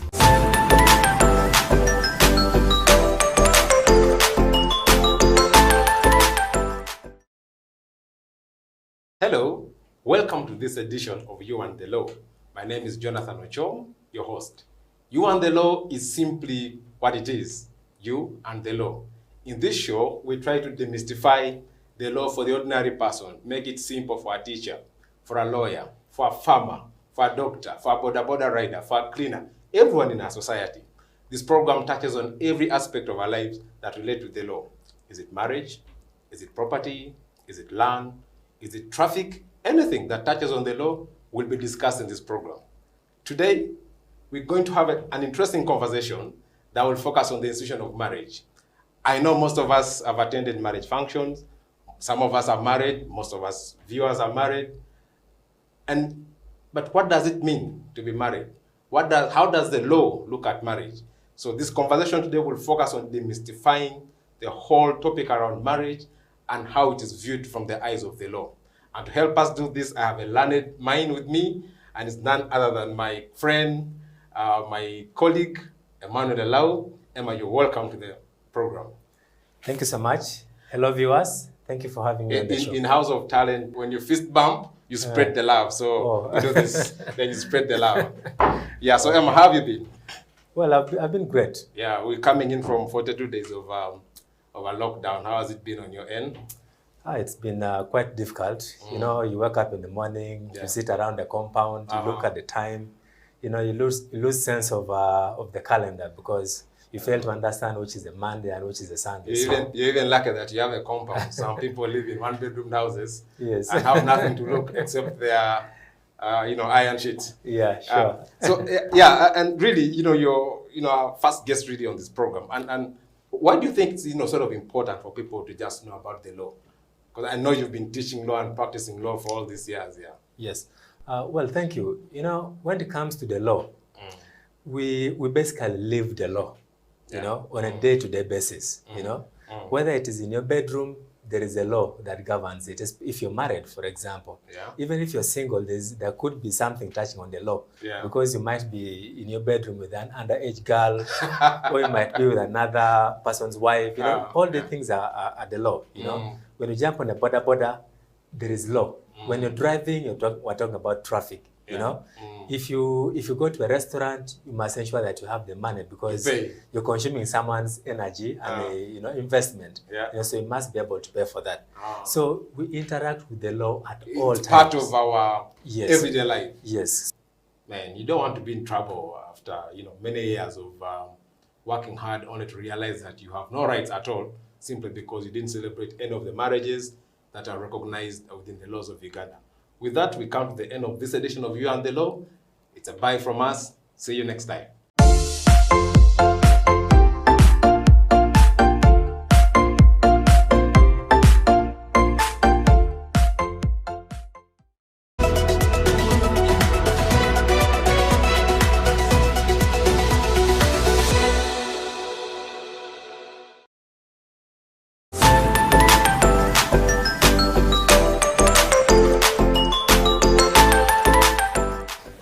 Hello and welcome to the Coffee Break on House of Talent Television. My name is Ateng Emmanuel. I know it's been a whole week since we've been here, but we're here now.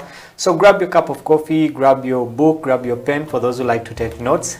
And we're going to have a very great show today. Remember, you can always catch us on our social media handles, on Twitter, on our Facebook, and on our YouTube. You can also catch us on our website at houseoftalentug.com. Now, today in the house, we have a man who has been here before, and due to public demand, he's back again. He's a very wise barrister.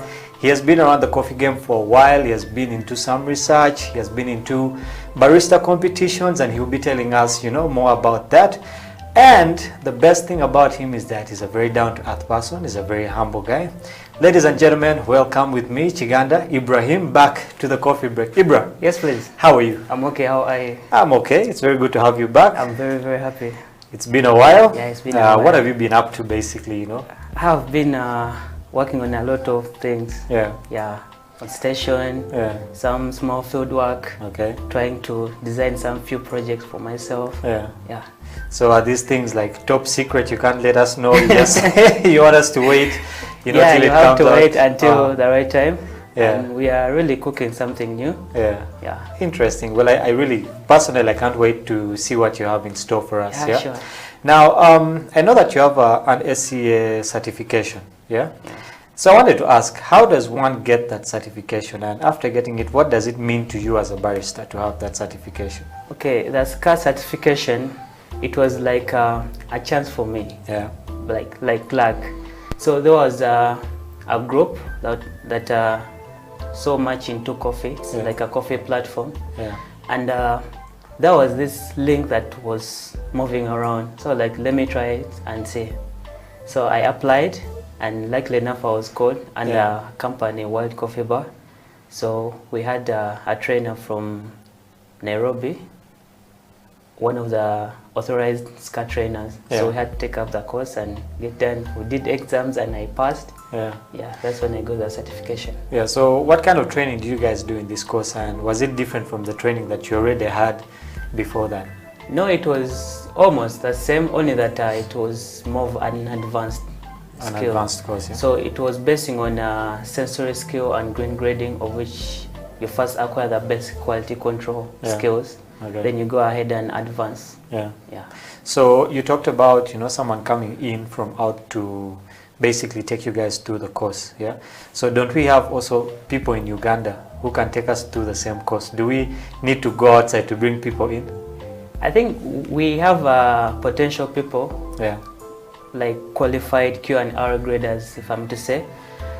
But I think this is an organization, the SCA, Specialty Coffee Association of America. So they have to send an authorized trainer within that kind of organization to come and train. Yeah. So do you have any future goals of maybe also becoming a trainer with the same? That's my goal. I want to be the first SCA trainer in Uganda. Yeah. So what is it going to take for you to get to that level? It's all about connections, making friends, and reading, practicing. Yeah, that's all. Well, I hope you made enough friends, you know. Yeah, I've made a lot of friends to get to that spot. Yeah.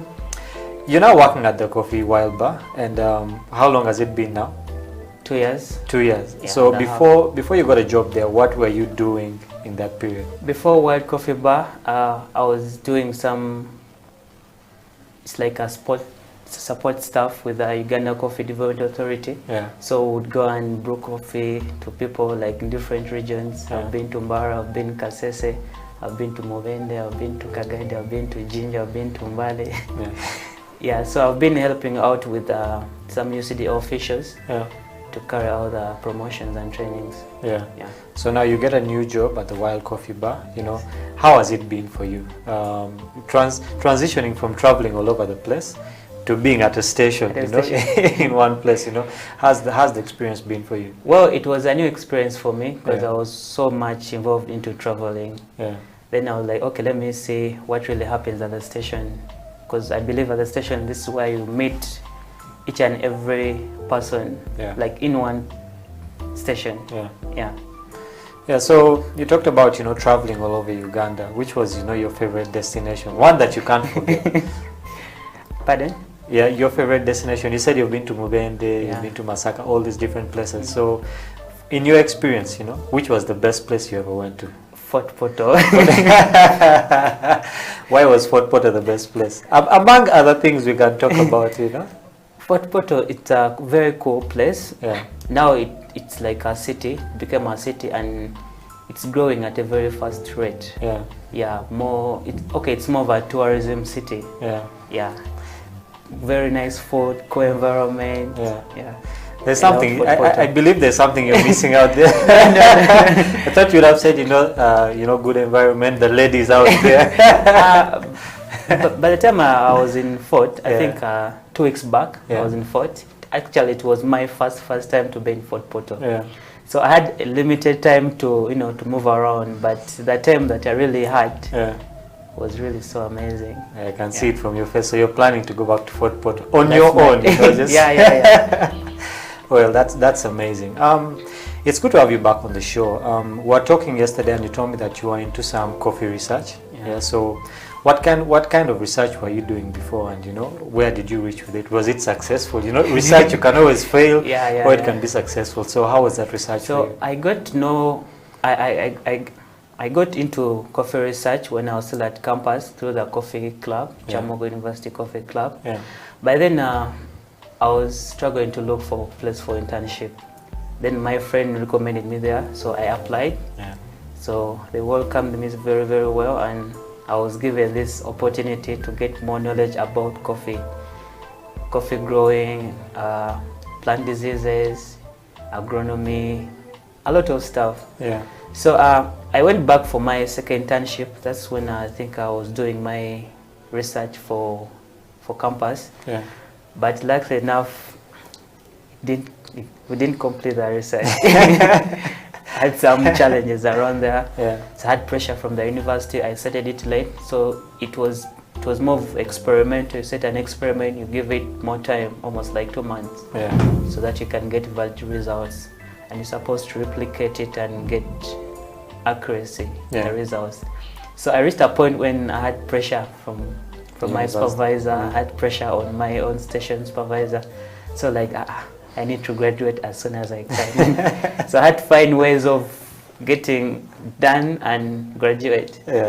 But now, right now, I think I have a lot of time. Now I've come to realize that I need to get back to research.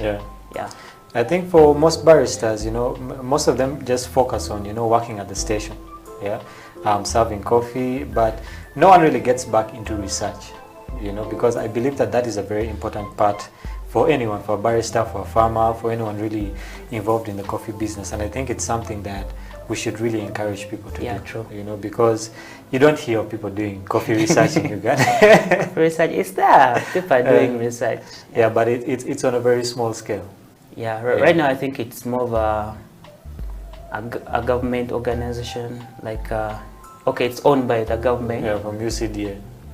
There's another, it's part of the NARO group. It's a National Coffee Research Institute. Yeah. So it's the common known institute that handles coffee research and cocoa. Yeah. Yeah. Yeah, So that- whatever research that comes around published. Yeah, it's from those guys. Yeah. I was actually talking to one of the guys from Naro, Owen. Yeah, Owen says that, you know, one day we should go and visit him in the field, you know, Yeah. we'll get a better understanding of, you know, the whole coffee process. Yeah, but you were talking about having challenges, you know, on campus, and you had to find ways, like, you know, all Ugandans do, you know, to finish.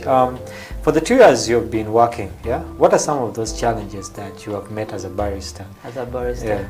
One, resources. Yeah, what kind of resources? Like personal resources. Remember, being on station, it doesn't end there. Like, I'm going to stand on a station, Yeah. do maybe cappuccinos or espressos. Yeah. There's some added skill that you're supposed to have. You need to make research. Yeah. I never had a phone by the time I joined World Coffee Bar. I never had a PC, never had equipment. Yeah. Yeah. But I had to find ways. I got my first phone, smartphone. Yeah. Yeah, so I had to research more how you can brew a perfect espresso.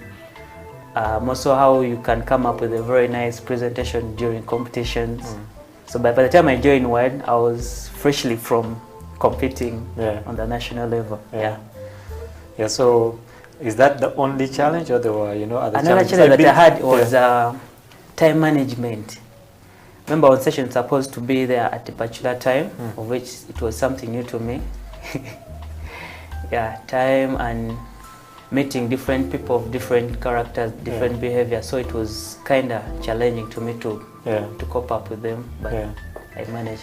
Yeah, I remember one of the baristas we had last week was saying, you know, time management is very important, because if you're supposed to be at the station by 9 and you're supposed to start work at 9, you know, then you get there at 9, yet you're supposed to already be working. It's going to be a bad day for you. Yeah, the customers true. have come, you're, you know, doing stuff in a hurry, you're a bit stressful. Yeah, so I believe, like you said, time management is a very important thing. Yeah, and, you know, to baristas out there, keep time. You know, sometimes people want breakfast. You know, someone is going to work, he wants his coffee by 9 so that he can make it to the office, and you're starting at 9. Yeah. Yeah, so what are some of those things, you know, apart from the challenges? I believe that, you know, life gives us challenges, but there are also good sides to it, you know. What are some of those things that you've appreciated over, you know, the 2 years, over the time you were at campus doing this research, things you've appreciated about the process that you've been through with coffee? One, my boss. Yeah. Yeah. My boss is very, very, very supportive. Yeah. Is that a Ugandan boss? No, he's a Norwegian boss. Very, very, very supportive and very understanding. So he gives you room to improve and grow. Then another thing that I really got from station is meeting different people. Yeah. Yeah. Meet friends. I've made friends. I've made friends in. There's some Colombian guys that came at station. Greece guys. US, so I've met a lot of people. Yeah, I think that, you know, never in your mind that you believe that you're going to meet all these classes of people. Yeah, yeah, that's the good thing about, you know, working in the service industry. You basically get to meet a lot of people you never thought, you know, you were going to ever meet. Exposed. Yeah. So now with this kind of exposure that you have, you know, to different kind of customers, to different work environments, you know, to traveling, you know, up and down the country. Yeah. What is your dream? You know, when it comes to coffee, you know, there are guys who want to open, you know, coffee houses. There are guys who want to get into research. What's your dream? My dream is, one, to be a SCA trainer, authorized, and to also chase for Q&R. So I want to be Q&R certified. Yeah. Then from there, I've seen very many people opening up coffee shops and coffee academies. Yeah. Basically barista. Yeah. So me, I want to change the whole game. Right now we are struggling to bring quality aspect on the board. Yeah.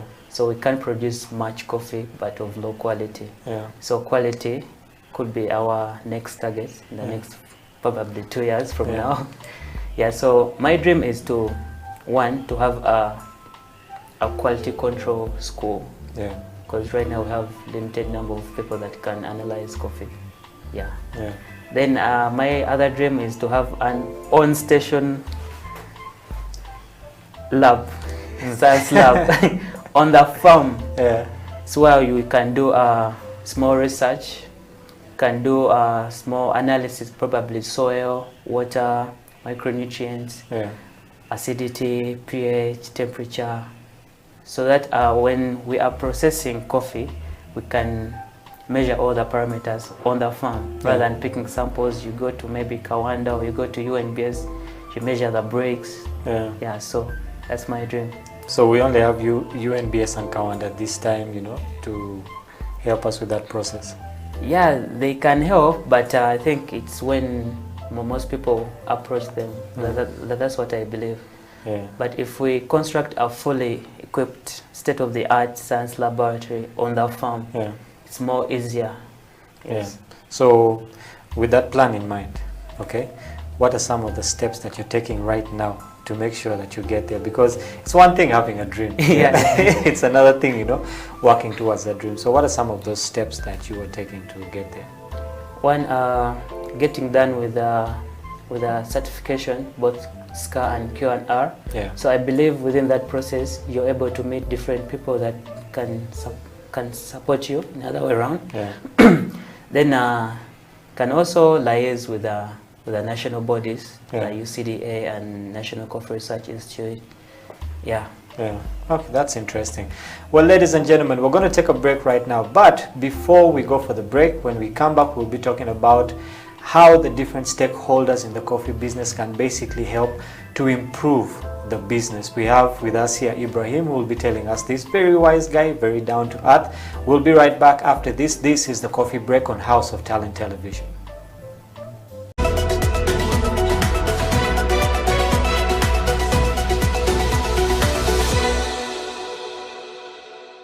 Working. Yeah. But first of all, if you're passionate about what you're going to do, I believe in all work we do mistakes. So my first experience at work was when I reached at work. You know, you have to be confident when you're doing something. Even if it's wrong, in our industry, you have to be confident. Once you're confident, you give support of it. So my first cup to make was for a customer, and I made a mistake on it because the waitress came and gave me a cappuccino single. I said I made it and gave it to her. Then she told me, no, the guest wanted a flower on it. I could not make a flower. So I said, what I've given you is what is supposed to go. I cannot make another cup of coffee. Please take that to a customer. If he calls me, I'll explain why. So that's how I started. But to me, when you love what you're doing, even when you make mistakes, still you will support that mistake and it will go. So I have love for the coffee, for the industry. I have love for what I'm doing, and when I'm on the station, trust me, I don't want anyone to disturb me. Even if you are who, even if you are the boss, once I'm in my bar, it is my turn. It's your I wait for my shift to get done, then you can bring me a coffee. Interesting. If you're watching us, this is House of Talent, the Coffee Break. We are having some fun with Isaac and Charles here. You know, Charles telling us about his first experience, and he was supposed to make a certain cup of coffee, which he did not do, but these are the different experiences that we have. So if you're a barista and it's your first day on the job, relax. You got this. Have some confidence. We have you here at the Coffee Break, and we're going to take a break right now. But when we return, we still have that part of we're going to brew a cup of coffee, which I believe is going to be very tasty. And we'll also be talking about how can we set up a successful coffee business, which I think very many people are trying to get into right now. So we'll take a break right now. This is the Coffee Break on House of Talent Television.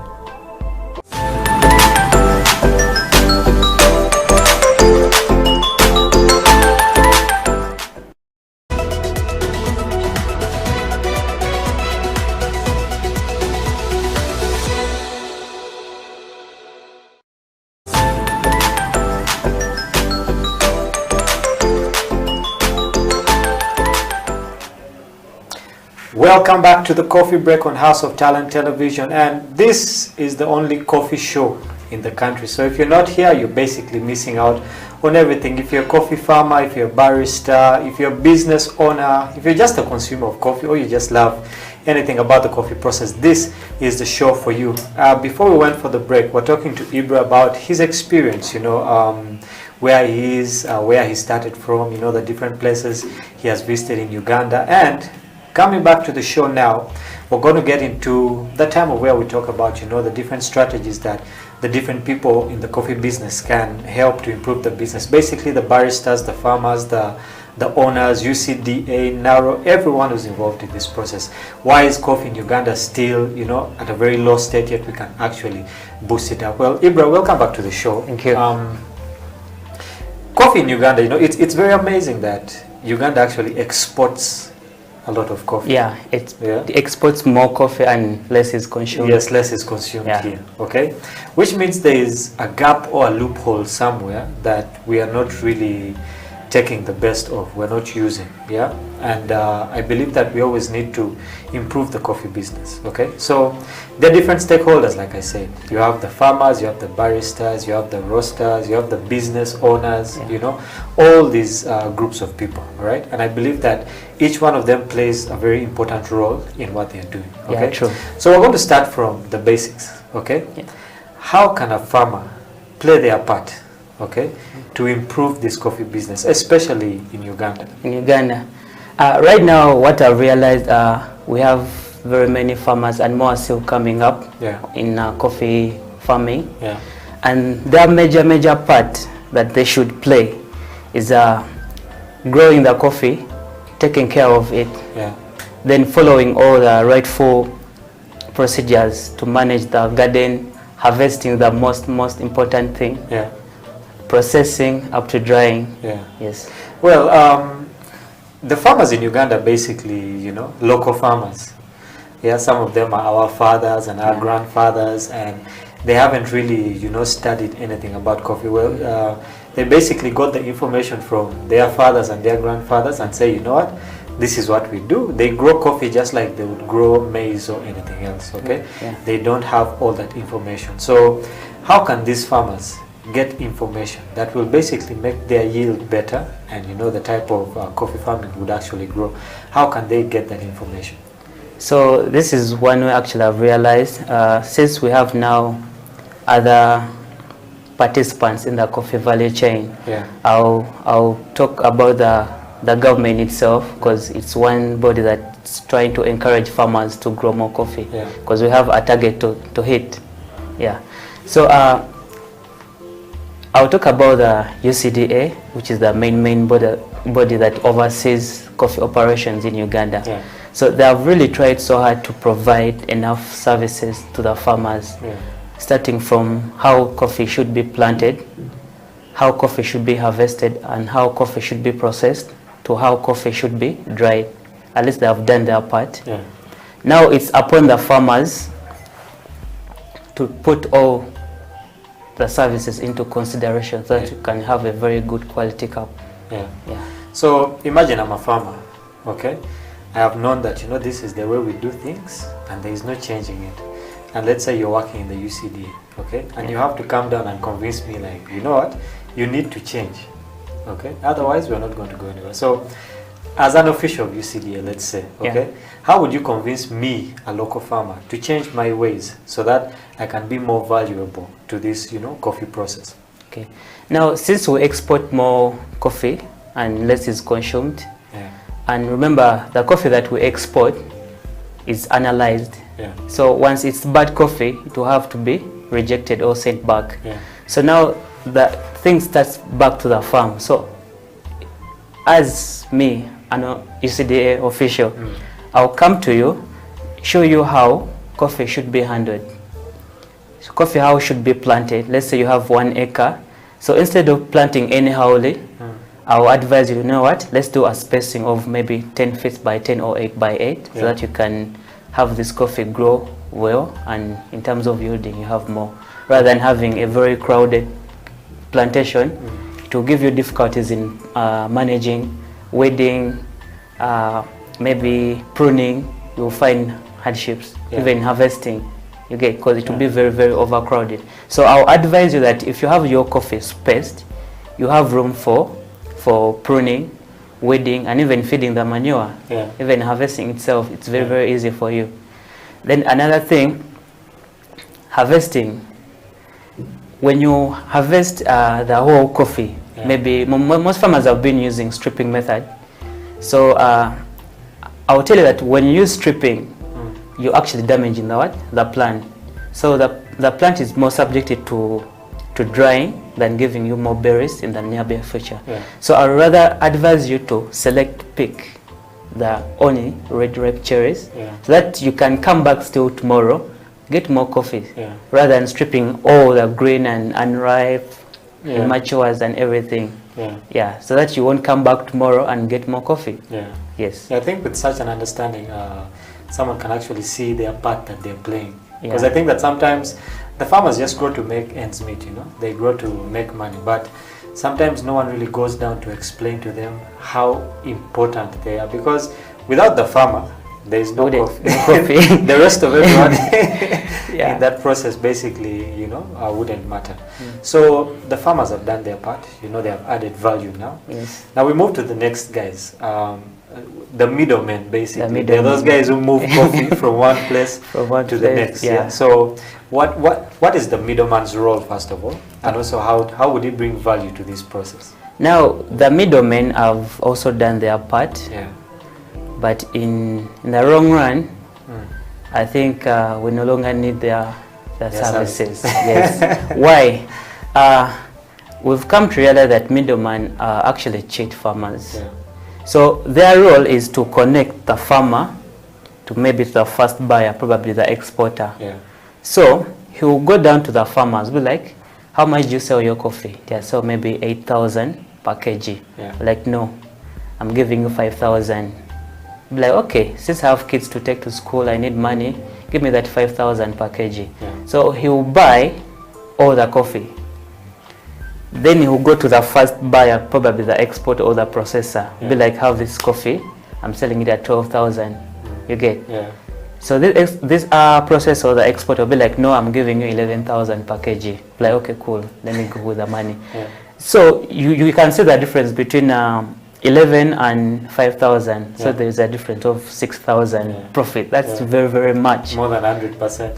Yes. So we find that most of the profits at the farm level are retained by by the middlemen. So let's get back to to the farmer. Yes. So if we're eliminating these guys, okay, now how will the exporters get their coffee? How will the processors get their coffee? Should they go down by themselves, or there is something else we can do in that mix? Actually, there's something that I've realized. Most exporters have started working together with farmers. They go straight to the farmers, they get a certain amount of coffee and they process it. So they pay them still enough money, but in the long run there's something lacking between the gates. So okay, now we have the farmers, we have the middlemen who we are going to slash out anytime from now, because basically they are cheating, you know, the farmers. So we move on now to the next, the processors and the exporters. Okay, I believe that just as the middlemen also, sometimes the exporters themselves and the processors also cheat the farmers. But still, how can the exporters and the processors basically also be of value? You know, what strategies can they use to improve the coffee business? Okay, the processors, mainly their main role is to add value to the fresh harvested cherries. One, they select out the unripe and the immatures so that they can remain with only red ripe cherries for quality aspects. Then they go ahead and follow different processing technique, whether washed or natural or semi-washed, until they get the final product within the primary processing stage. Okay, so then this is where the exporters now come in to take dry coffee, either in green beans or in dry cherry or dry parchment. Then the exporter Because what I realized, most exporters do have secondary processing facilities. They have the haulers, commercial haulers. Yeah. They have graders. They have gravity tables that can select out less denser beans from heavy beans, Yeah. small beans, then the colored beans, blacks and everything. Yeah. So they also play a role in grading the coffee to different sizes, to different grades. Yeah. Yeah. Okay. So now the processors, the exporters have done their job. Okay. So we keep moving on up in the chain. Okay. Now it goes, let's say, to the coffee shops. Okay. These guys have done their part. They have moved it. Okay. Let's forget about the one being exported. Okay. Let's think about the one being used in Uganda. Okay. So we have the CEOs or the owners of these different coffee shops who basically have the role of getting the coffee from where it is to their coffee shops. Yes. Okay. And they play an important role, because without them, the process would have stopped at a certain point. There would be no consumption, of the coffee. So, what part do the CEO play here, and how can they use their position as a CEOs, as business owners, to also improve, the coffee business? One, I'll talk about the coffee owners or the secondary processing facility owners. Yeah. One thing that I've done is to provide employment opportunities to the youths. Yeah. Yeah. So when you move into those facilities, you may find most of the workers are youth. Yeah. Yeah. So at least they've played their part to provide jobs to us. Yeah. As the baristas, we have the roasters, we have the quality controllers. Yeah. Yes. Okay. Well, we're going to take another break. We've been talking about how basically the different stakeholders in the coffee business can help to improve this business in Uganda. We have talked about the farmers, we have talked about the exporters, and coming back to the show after this break, we'll be talking about the role of the baristas, because I know the baristas, we are very many, and the roasters. So we'll take a break now, grab a cup of coffee, and we'll be right back. This is the Coffee Break Show on House of Talent Television with me, Emmanuel.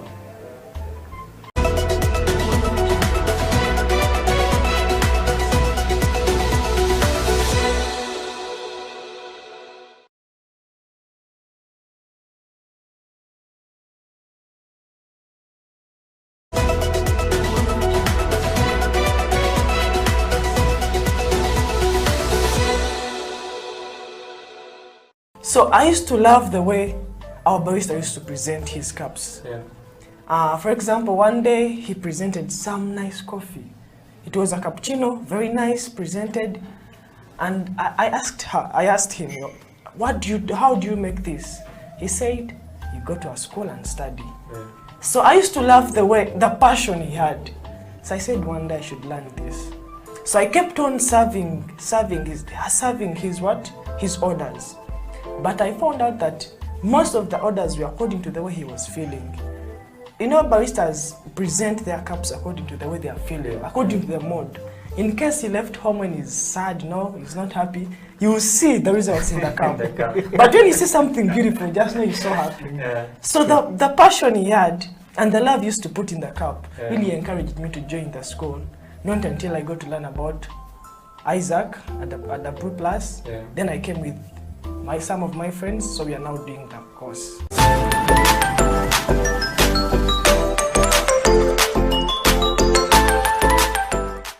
Young people at the moment are struggling to understand the older generation because times have changed. Technology has come in. They've moved on. Yes.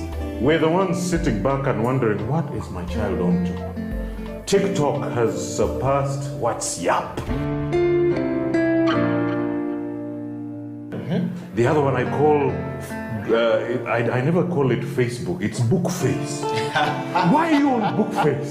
Dad, it's Facebook. Yes.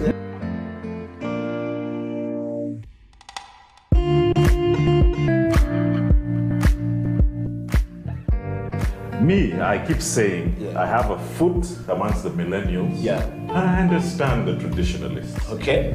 There's a song in the 60s, by the way, and in the 90s, 70s, where they're like, parents don't understand. Yes. Remember Prince? Yes. Prince.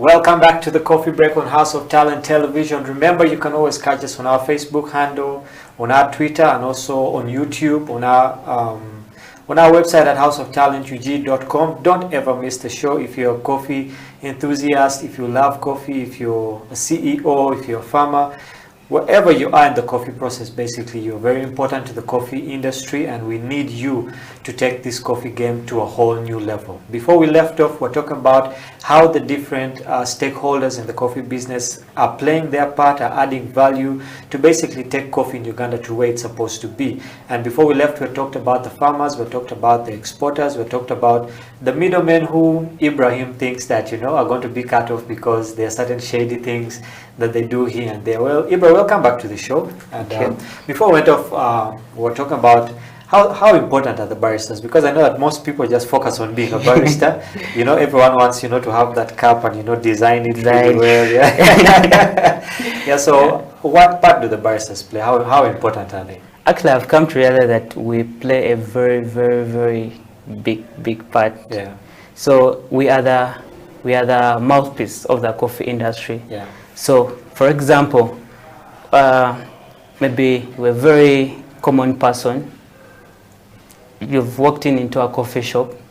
You want to know more about this coffee, and you want to have this great cup of coffee. Yeah.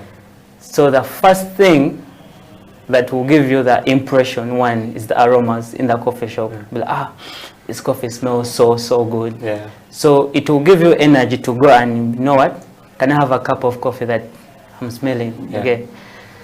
So baristas, we play a very, very big role. One, we have to, in fact, we represent the farmers' efforts. Yeah. The moment you brew a very bad cup of coffee, trust me, like, which coffee are you using? This coffee is from maybe Mbale. Mbale coffee is not nice. No. So you draw that final conclusion according to that cup of coffee that you've made. Yeah. So if you're really a very bad, I don't want to use bad, if you're not really a good barista, that thing would still reflect to the what?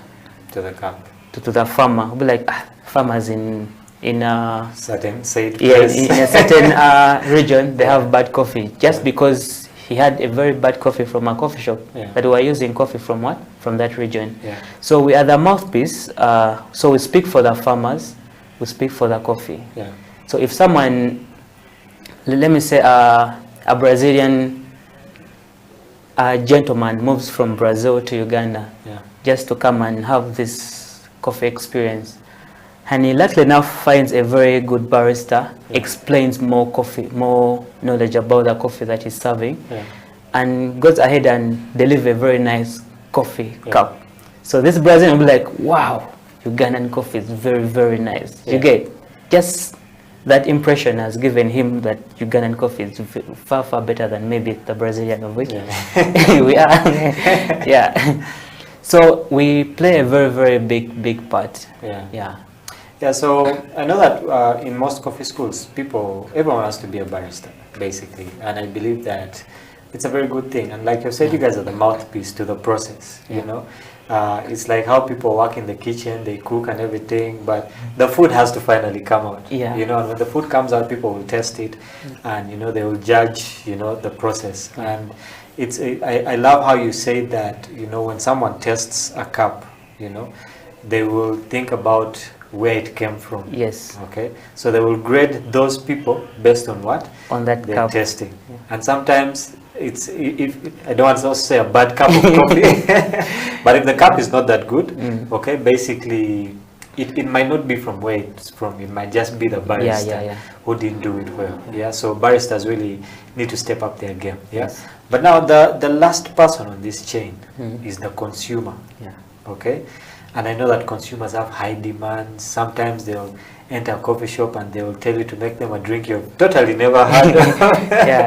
Yeah. So how can these consumers also play their part in making this process really good and easier also, for the other people in the process? So one thing I want to tell all the coffee consumers out there, when you're buying this coffee, don't buy it just because someone is buying it or someone is taking coffee.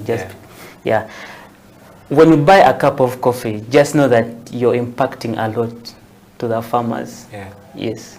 So every coin that you give in to buy that pack of coffee or that cup of coffee, you're helping a farmer. Yeah. Yes. Okay. So one question I always like to ask: let's imagine you're at your station, okay, and this customer walks in and they order a drink that you've never heard of, or they saw it somewhere and they want you to mix, and because you can't do it for them, okay, they get a very bad attitude, so as a barista, how do you handle such situations with such customers? Because interpersonal relationship is very important. Okay, so how would you, as Ibra, handle? I've come and I'm shouting at you, how would you handle that? So basically, we have qualities or rules that govern baristas. Most baristas do not know them, but I personally, I got to know them. When you're supposed to be calm under pressure, however rude the client is supposed to be calm. For example, there's a customer care attendant, Airtel and MTN, the way they answer the phone calls. However rude you are, they will always stick to their professional demeanor. Yes, be like, hello sir, how can I help you? However rude you are. So that's the same thing that we baristas are supposed to do. I happened to get I think he was a white. I didn't know which country he was coming from, but this person was very, very rude. Very rude. So I had to be like very polite, very calm. And you know what? I can't do this. I can't do what you're telling me to do because I have no idea about it. But I can do for you something related to it. So we had a menu item that was close to what he was asking for. So I made it very, very nice. So I gave it, I was like, wow, this is actually the best.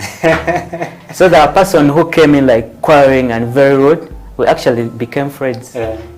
So we are supposed to be very, very calm, under pressure, very polite. Interesting. I like how you compared it to being a customer. Because sometimes we call those people, we're always shouting at them. But I believe that as a barista, basically, you're not only representing the people in the process, but you're also representing the shop where you're working, the coffee shop. Because if one customer has a bad experience, and word of mouth moves around and they say such and such a coffee shop doesn't have... baristas are you see that?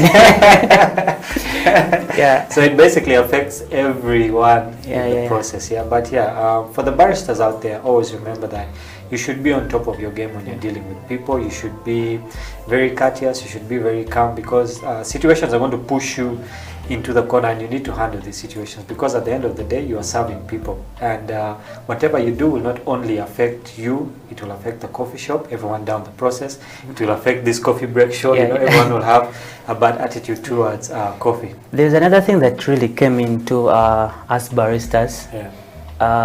We associate with different people of different color. I happen to be one of the victims. So the way we treat whites should be the same, the way we treat the blacks. Yes, I happened to be a victim. I was at the coffee shop, so a white lady came in. So I gave her full attention. So I was like, what's going on here? Aren't we clients?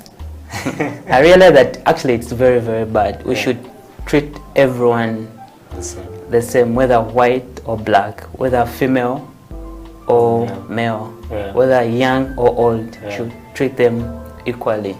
There's that good customer experience that has to be general for everyone. Well, the best part of the show always, this is the part that people wait for. We're going to get into brewing a cup of coffee now, but as we get into it, you told me that you've been in different competitions, barista competitions, and sometimes you've come as the third overall, sometimes you've come as the second overall, So where are these competitions held, first of all, and how does one get into them? So there's always the main body that organize competitions, that's the Uganda Coffee Development Authority. So basically barista competitions and cup testers championship. So one can get involved in case they run an advert that we are holding a competition. You just have to go and apply. It's free of charge. Okay, so what are some of the things they look for when they're judging this competition? As long as you can. If you can, you should go there. You should go. So what are they testing you on? On different types of coffee cups that you can make, on different ways that you can bring out new stuff. Because I believe that with research, you can actually develop a product that is only yours. Yes. Do they look into some of these things? They look at very many things. One, customer service. How would you present that coffee in front of your clients? In that case, the judges. How would you talk to them? How would you convince them to take your beverage? Another thing, how best you make your coffee. So there's always the best espresso of the year, there's best signature, best cappuccinos, best female barista, best male barista of the year. Then another thing is creativity. That's where the signature drink comes in. How creative you are to develop a very nice signature drink. Yes. I think one day we should have you back and just have you make for us a signature drink. You can go back in the lab and make like 10 of those things and come back. Well, we have reached to that part of the show where we get to brew a good cup of coffee, and I'll hand it over to you because this is your part. So what we usually do is just take the viewers through what do we have here, what type of equipment are we going to use, what type of coffee are we going to brew, because there's certain people at home there who usually want to take it step by step by step. So I'll hand it over to you to just take us through what we're going to brew today. Okay, so in front of us we have it's a new equipment. It's actually it's my second time to use it. Why am I using it the second time? Because the first time I used it, it was so interesting. So it looks fancy. It does. But it's a very nice equipment. It's called a carafe. It originated from those Arabs. So it was used to serve water, wine, coffee, juice. Looks actually interesting. I've not seen one, So the unique thing is about it. It has like a handle where you can serve your beverage from. You don't need to open all this and start fidgeting around. So it operates in the same way a Chemex operates, or a V60. So it has a filter. Only that for it has a filter holder. Yes. Okay. But nothing changes. So going to brew our coffee. This is my signature blend. Hand grinded. Hand grinded. So it's a blend of honey processed coffee from Sipi and washed bourbon variety from Burundi. So I want to get the better of both worlds. One from Burundi, one from Uganda. Okay. Everything all combined. This is going to be interesting.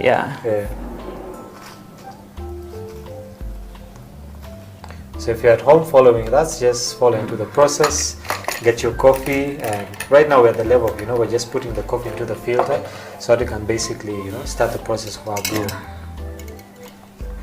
So you level off, and good enough you don't have a weighing scale, so you can still brew the coffee. I think by now the people who have been watching, you can basically, assume how much coffee you need, Something that is very important, remember to always, when you're pouring your water, don't pour it just like you're pouring tea. You have to pour it in a swirling motion so that, the water can reach every, part of the coffee. So I think this one takes a shorter time to brew. Like 3 minutes or 2.5 minutes. 2.5 minutes, Okay.